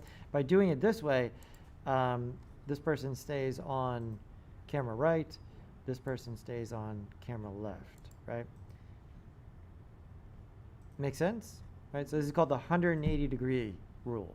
So this would be, that's what I saw immediately in yours, Amena, is that those two vegetables would probably be talking to each other while they're playing table tennis. And so it would be a situation like this where, you know, corn says, get ready, here comes some heat. And then, is it a pepper? Responds, I'm a pepper. You can't handle this heat. There we go. I just wrote a great script for you. And so, you know, this would be one way to frame the shots for you.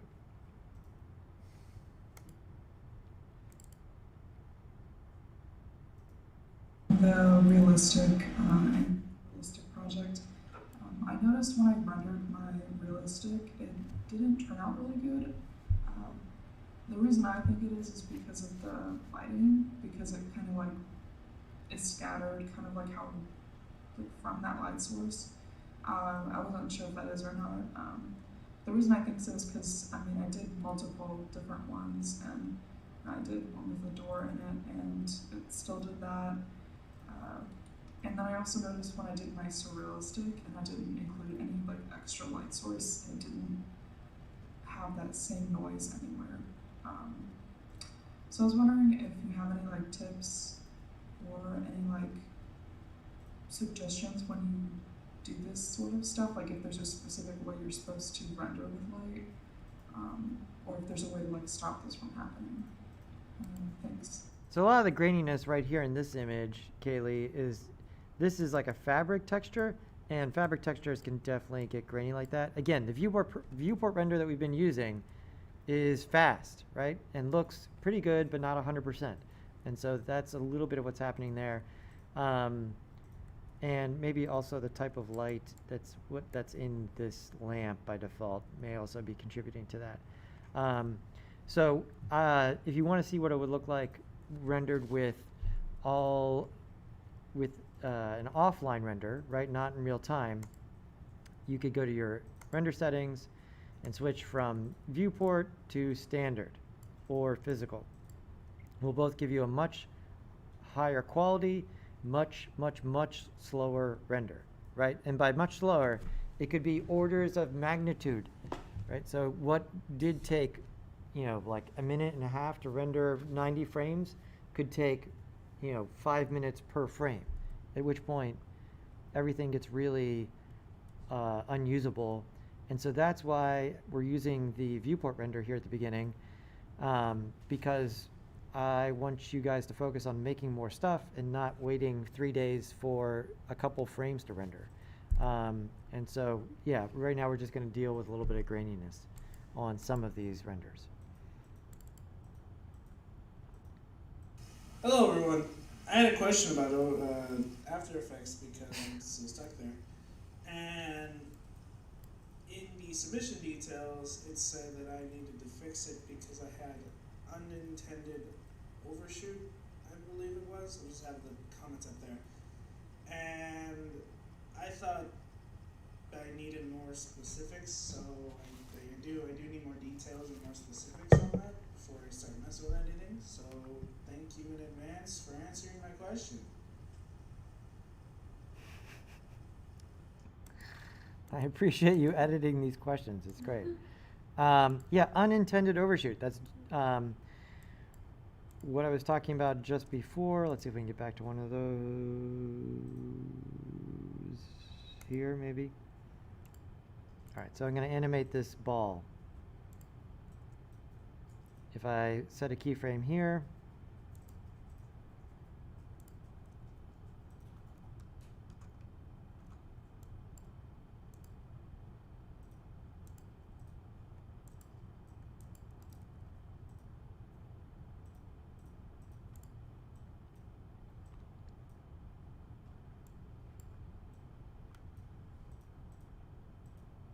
keyframe, keyframe, right? And so what I mean by unintended overshoot is that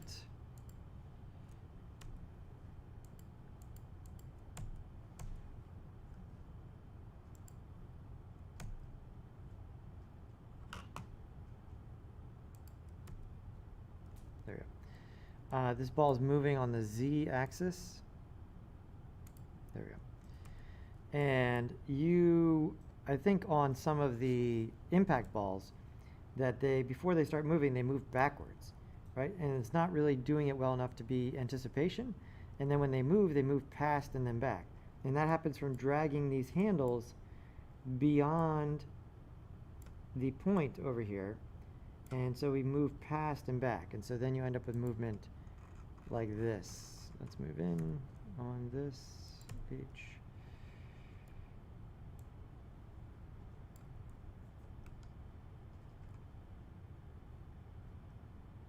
See how it goes past and then back, right? This is not intentional. How do you fix this? Holding down Shift, or sorry, in Cinema 4D it is Shift, yeah, Shift in, I think it's Control here and Shift there, right? So you don't want this to go past that. So you got to zoom in and look at your keyframing so that when things start or when things fall through, like when yours balls rebounded off of the impact ones, they rebounded and then also went back in the other direction because this went past the keyframe, which doesn't, we want them to impact and slowly come back and then not go back the other direction. That doesn't make any sense. So that's what I was talking about there. I appreciate your editing the question itself. That's great. And Hey class, for today's week's questions, I have only one. It's for Cinema 4D. So when it comes to, well, this isn't an about tags. So when it comes to the origins or the pivot points, how do I think, I'm pretty sure we talked about this, or you've mentioned it in some videos, but I can't go through all of them because they're really long, and I can't quite get how to move this point to the middle of the ball. I'm just used to Blender, and I use a lot of the shortcuts from it just accidentally. So I'm probably messing stuff up because I keep hitting the shortcuts that I'm probably not supposed to be hitting, that are not made for Cinema 4D, that did not work in Cinema 4D, but it did only work in Blender. So yeah, how do in Blender I would just right click and say set origin to geometry, but in this case I'm not quite sure how to move this point to the middle of the ball, because when I play my animation with the rotation tag, it does this. So I'm not quite sure how to move it on the inside of the ball, middle of the ball. So L is your friend here. L turns on and off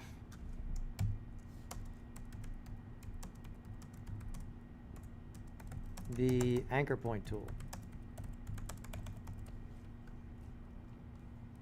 So for instance, I have a sphere or whatever.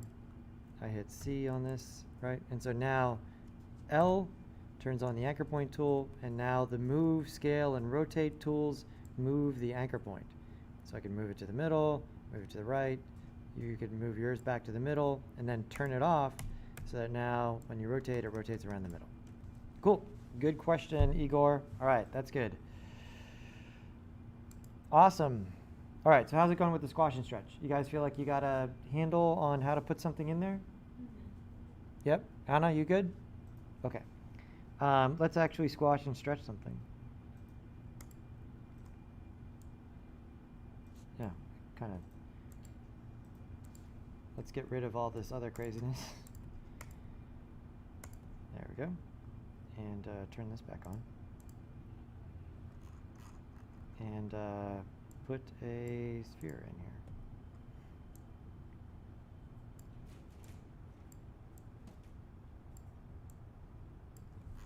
Again, make sure it's inside.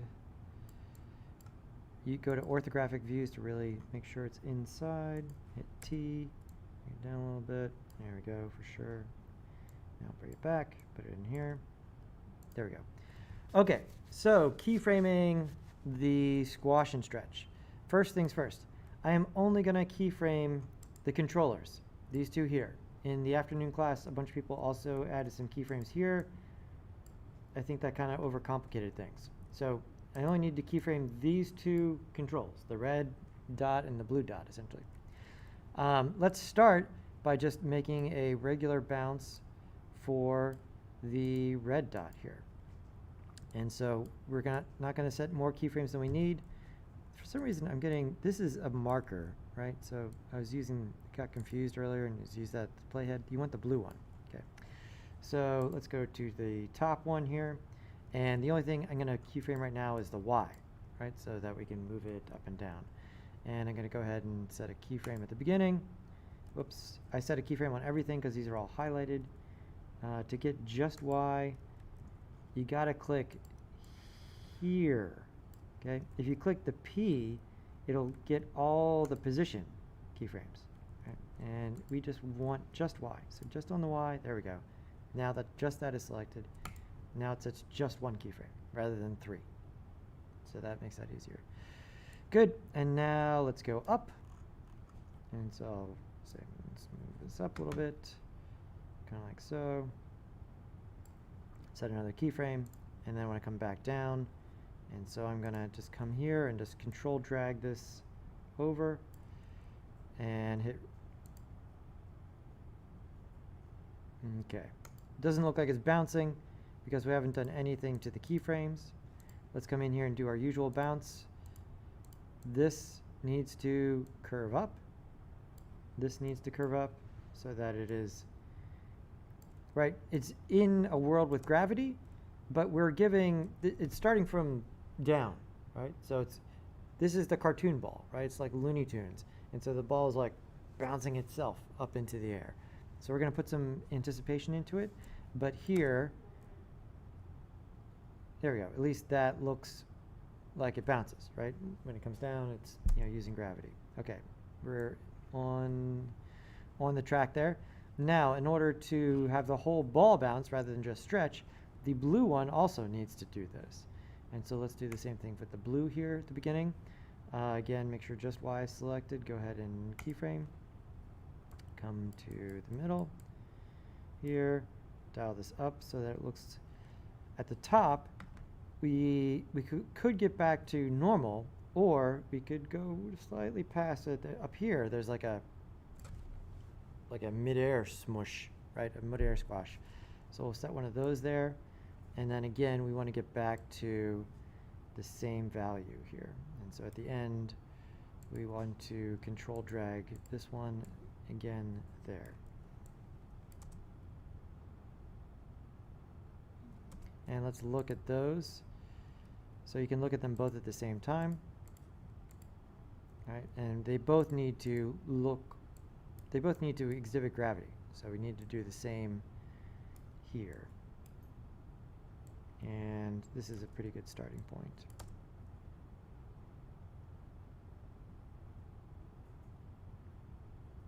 Okay, we're getting there. Great. So now, again, this is Looney Tunes, right? So we want the ball, it can't just shoot into the air. We need to use one of the principles of motion graphics here, or the principles of animation.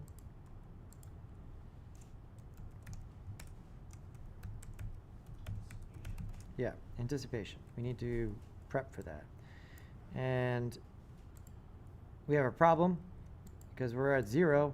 How do I anticipate anything over here? Well, we need to create some more space. Let's do some housekeeping here first. I'm going to Control D to get to the project settings. Make sure I'm at 24. I'm not in the template right now. You'll be doing this in the template, so the template's already set to 24. Let me do that real quick. I need some more time, too.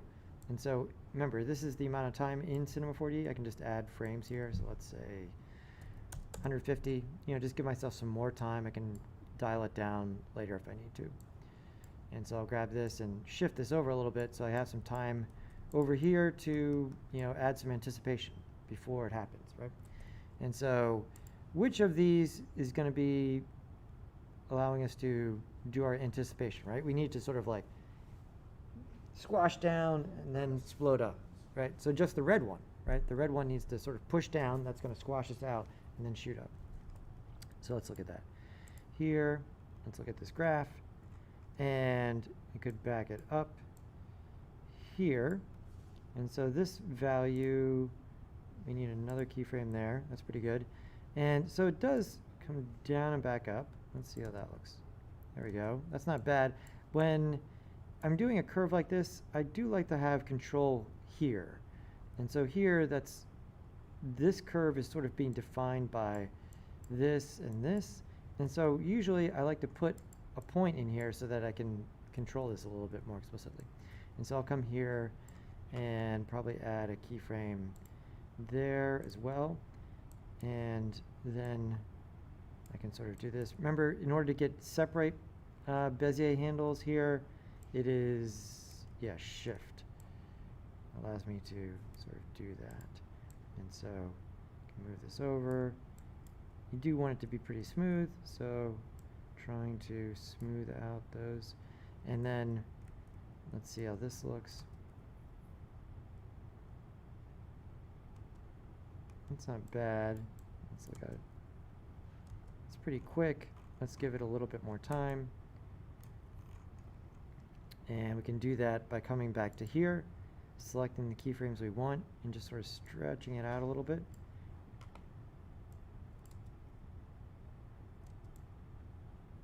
This is a little extreme here. Let's move this one up just slightly. There we go. Oh, I didn't record it. There we go, kind of about there. There we go. Now record it.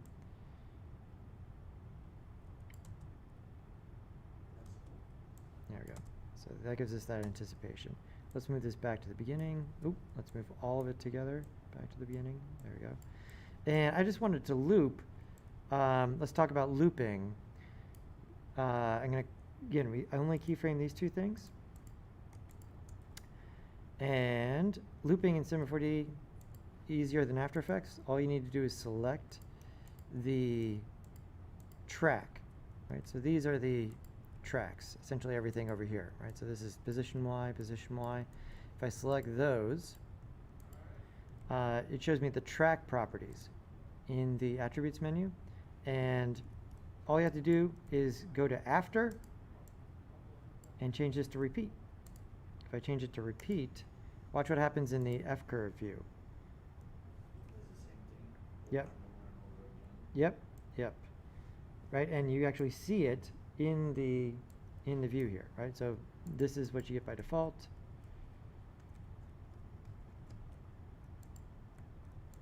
It saves a lot of time. Yeah. So you just switch it to repeat, boom. Right, super. It's so much more accessible. After Effects does the same thing. It's a pain in the butt. Because After Effects doesn't. You have to go into the you have to option click the stopwatch and then say loop out after. But there's a lot of ways you can mess that up. So, but this isn't. We haven't quite solved this yet. Let's watch. Let's not throw a party too quick. Let's see what happens here. Whoa, it's getting weird.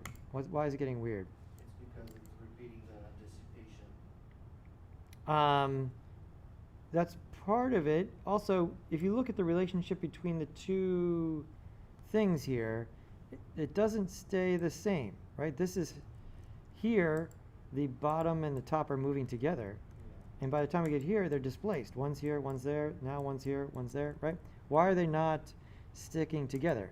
It's because they're not the same length. I didn't set any keyframes here for the bottom one. And this is the takeaway here, is that to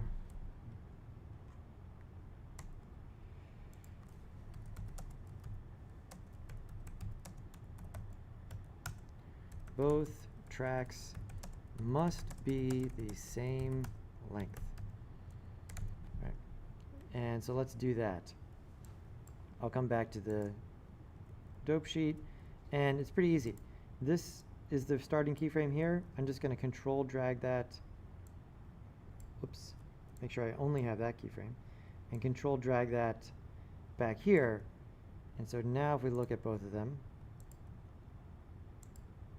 they're both the same length. Okay, that's good, but now I got a weird thing here. Because when I control drag this, I got Bezier handles and Bezier handles, and that gave me, like, this is where you can get into trouble, right? This value and this value are identical, but because they're both Bezier points, I get all this weirdness in between. I can fix this pretty easily by selecting this one and saying that this is not a Bezier point, this is just a hold point, the middle one. In Cinema 4D, they call that step, right? So in After Effects, it's called a hold keyframe. Here it's called a step keyframe. Essentially, it's no keyframing at all. It's just hold the value. And so if I just press this button, boom. Now it just stays at that value and then goes from there. And now if I were to loop this, it should at least repeat the same action.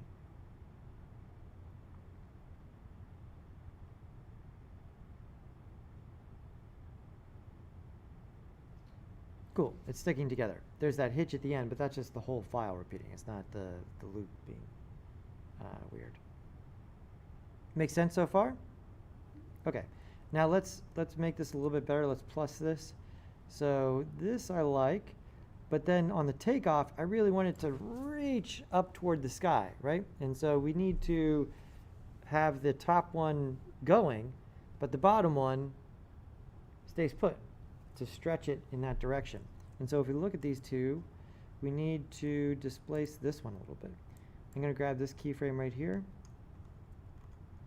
and move this a little bit this way. And so if we look at this now, this is the delay. So this one, the top controller starts moving, this one stays put. During this time will stretch, and then this one will come up. And so now if we look at it,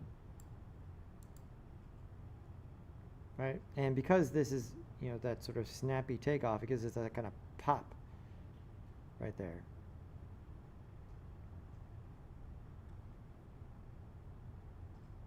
That's pretty good.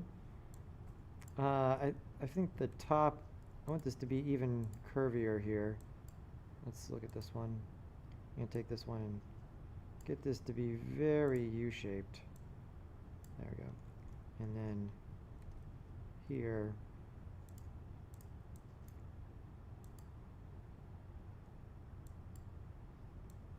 get this to sort of continue a little bit there. Let's see.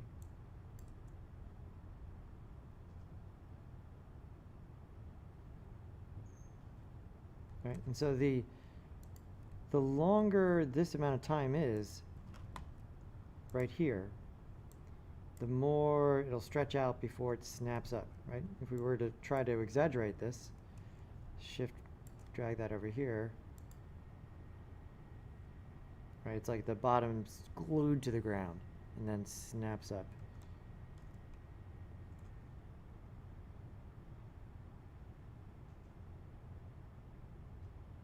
Pretty good. What other changes do we want to make? When it comes back down, I think we want to anticipate again in the same way, where we, you know, not like a real bouncing ball, but like something that has character. It's going to stretch towards the ground, like it's pulling itself down. And again, we can do that by creating some space here. And so let's grab this one. And the bottom needs to snap down before the top. And so I need to actually control drag this over because I don't want to disturb the total length of the loop. This keyframe needs to become a step keyframe. There we go. And then here, let's make this a little bit more of an ease, more U-shaped here. Right, so these really defined U's make it look very Looney Tuny.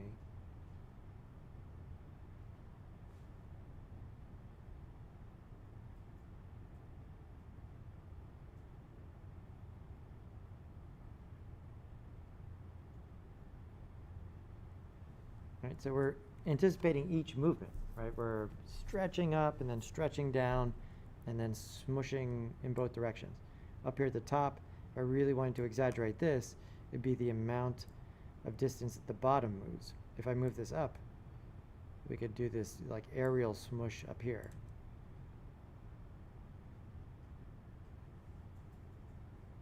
Feels a little lethargic. So let's come in here and make it a little snappier. So I can come into keyframe view, grab everything, and just shave off a few frames here, kind of like this. Since everything is equal length, all the loops will work out.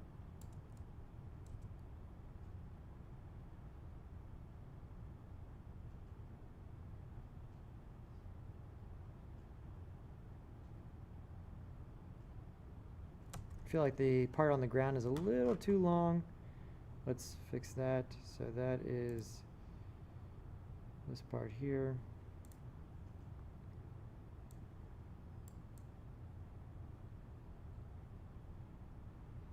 Alright, so right there, I'm gonna grab all of this. Actually, this part here, make this a little bit shorter, then grab everything, move it back a little bit, and smush it just a little bit more, right about there. Let's see how that looks.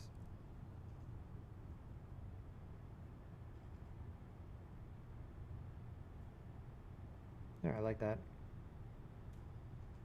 Right, so very Looney Tunes, very squash and stretchy. Right, we're trying to create a lot of contrast in the animation style versus the other two that'll look realistic, right? We want the other one to look like you dropped a bowling ball on the floor, and the other one to look like you dropped a ping pong ball on the floor. So nothing, I mean, the rig is new, but the keyframing stuff, the principles are exactly the same as the After Effects motion graphics, right? Because it's the same everywhere. Like keyframes are keyframes. There's nothing different here with this.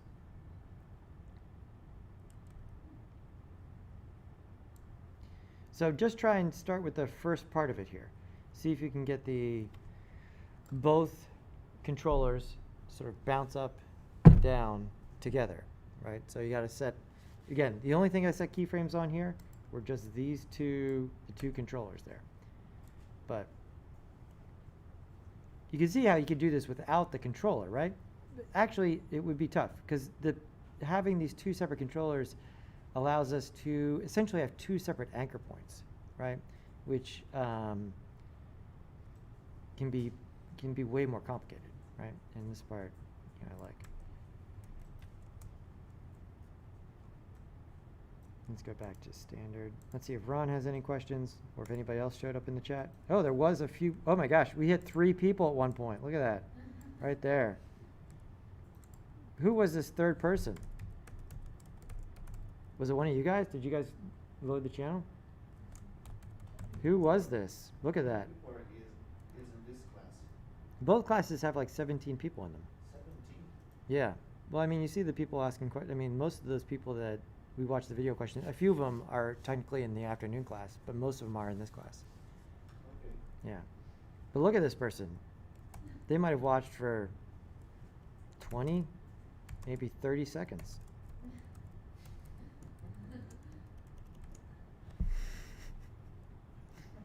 I'm just giving you a hard time, whoever this was.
But it did. Does it show up when you do? When you render, it's normal. But the standard render is.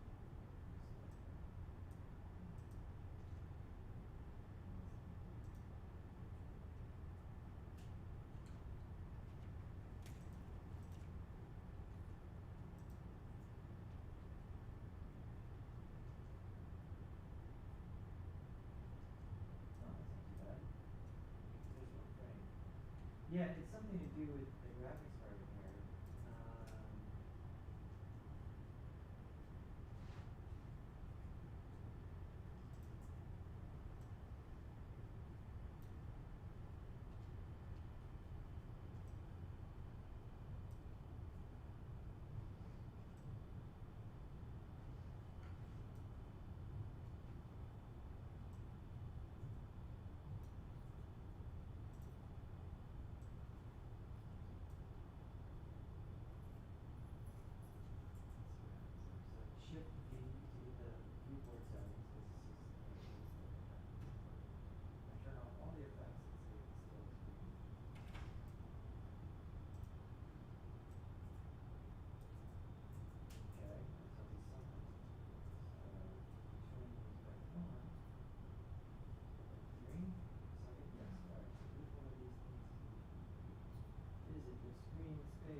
Oh, but you got a USB hub. Oh, okay. Is it the shadows?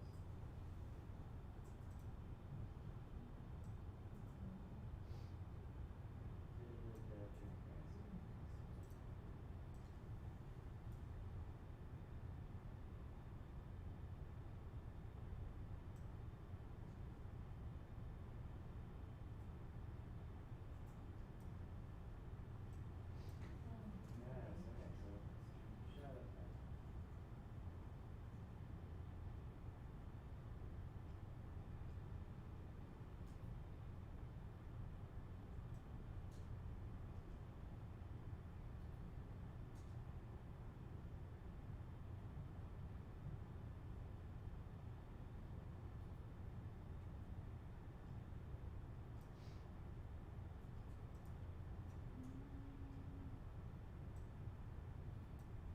Shift V.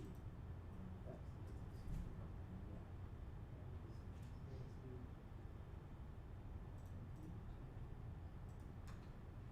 Yeah, I mean, we don't need it. So there you go. Right, so now you can go back to rendering fast. Oh.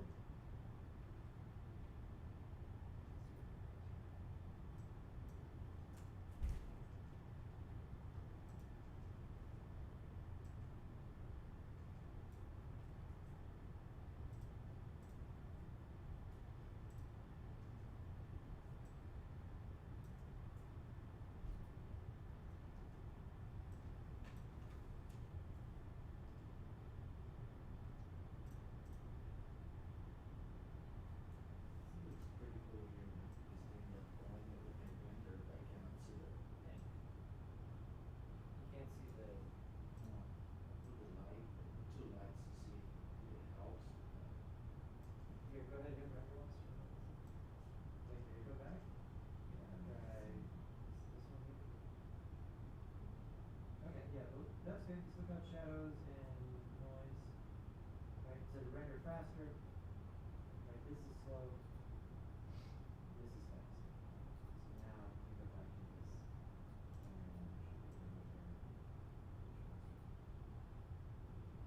Okay? Yeah, so the one for this week probably has the same things checked. And so first thing, come in here and uncheck transparency. Shift V, right, and then you gotta go to effects. Just to my render. Yeah, so you need stuff to reflect, right? So make a sky.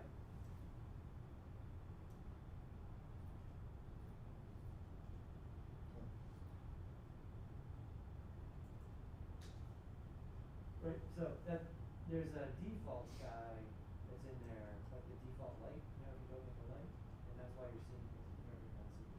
Oh. So now, Okay.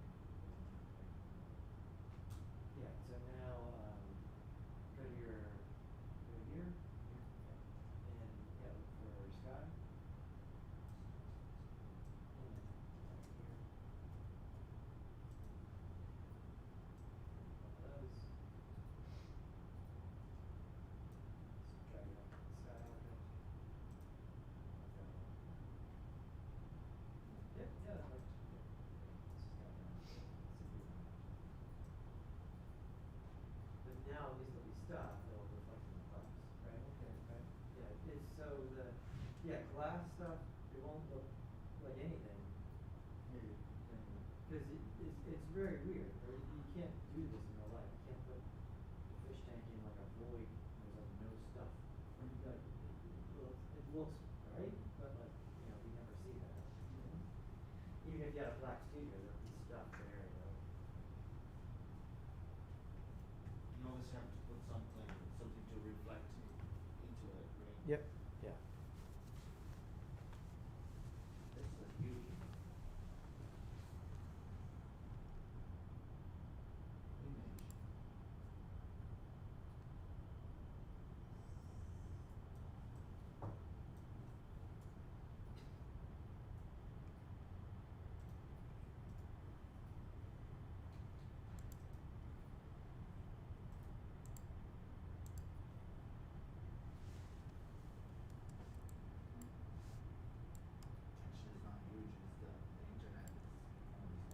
Yeah, the internet seems to be going back and forth between fast and super slow. Just left 115 megabytes.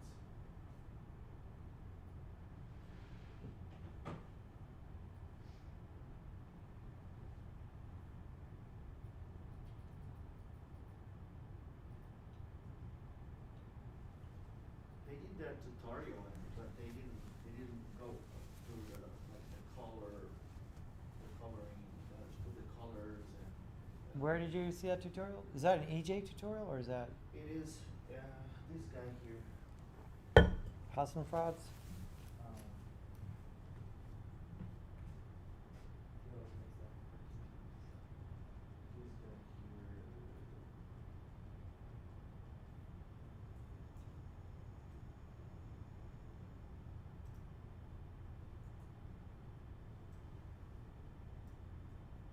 EJ. Yep, EJ Hassan Frauds. He's great. Yeah, he's The thing is, we. How does his look? Huh? What does his look like? Okay, yeah, so there's a couple of lights and then the backdrop. And so, yeah, you don't want the sky, let's put a backdrop in there. And so, He did like all of this. Yeah, I'm gonna put the backdrop. We can put the backdrop there, right? yeah. And then all this reflects it. How to So you gotta put, well, here, go back.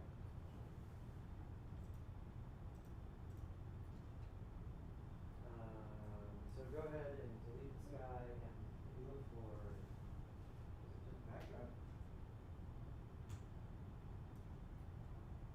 So, trigger all. bring what? All. All of the signatures. Oh, really? So search for backdrop. Yeah, so that one, drag it down. This one?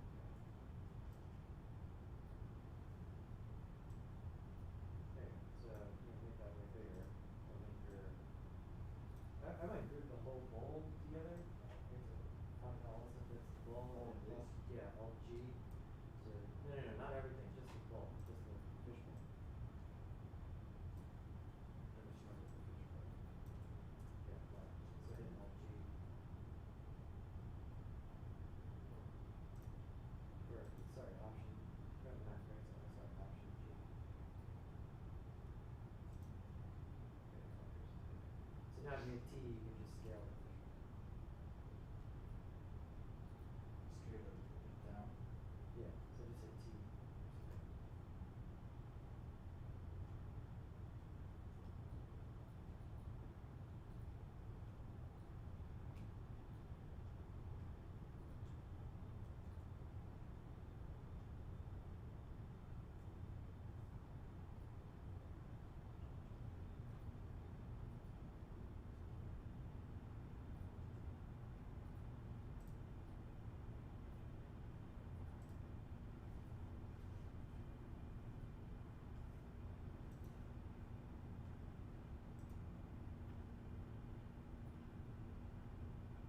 There you go. So now, yeah, the regular lights are not going to give you that sort of wide,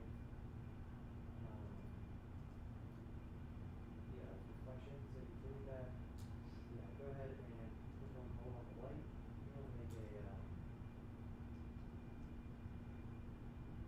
PBR light.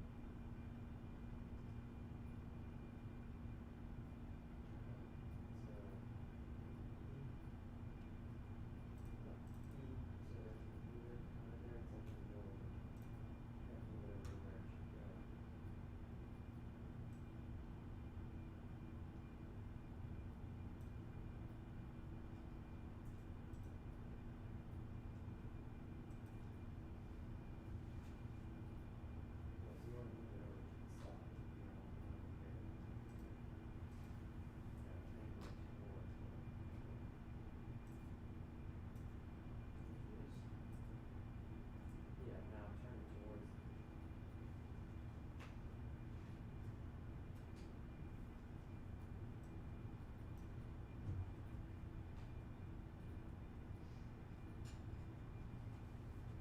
So what do you guys think of this assignment? Make sense?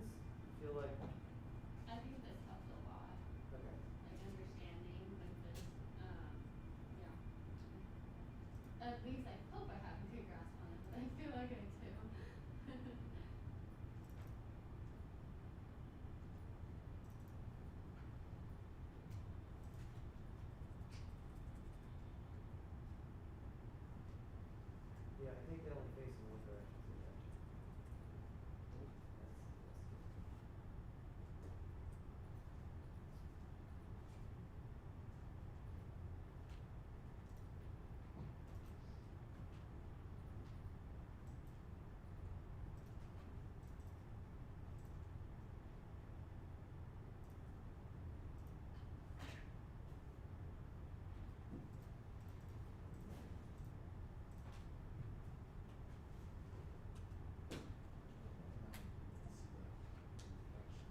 background.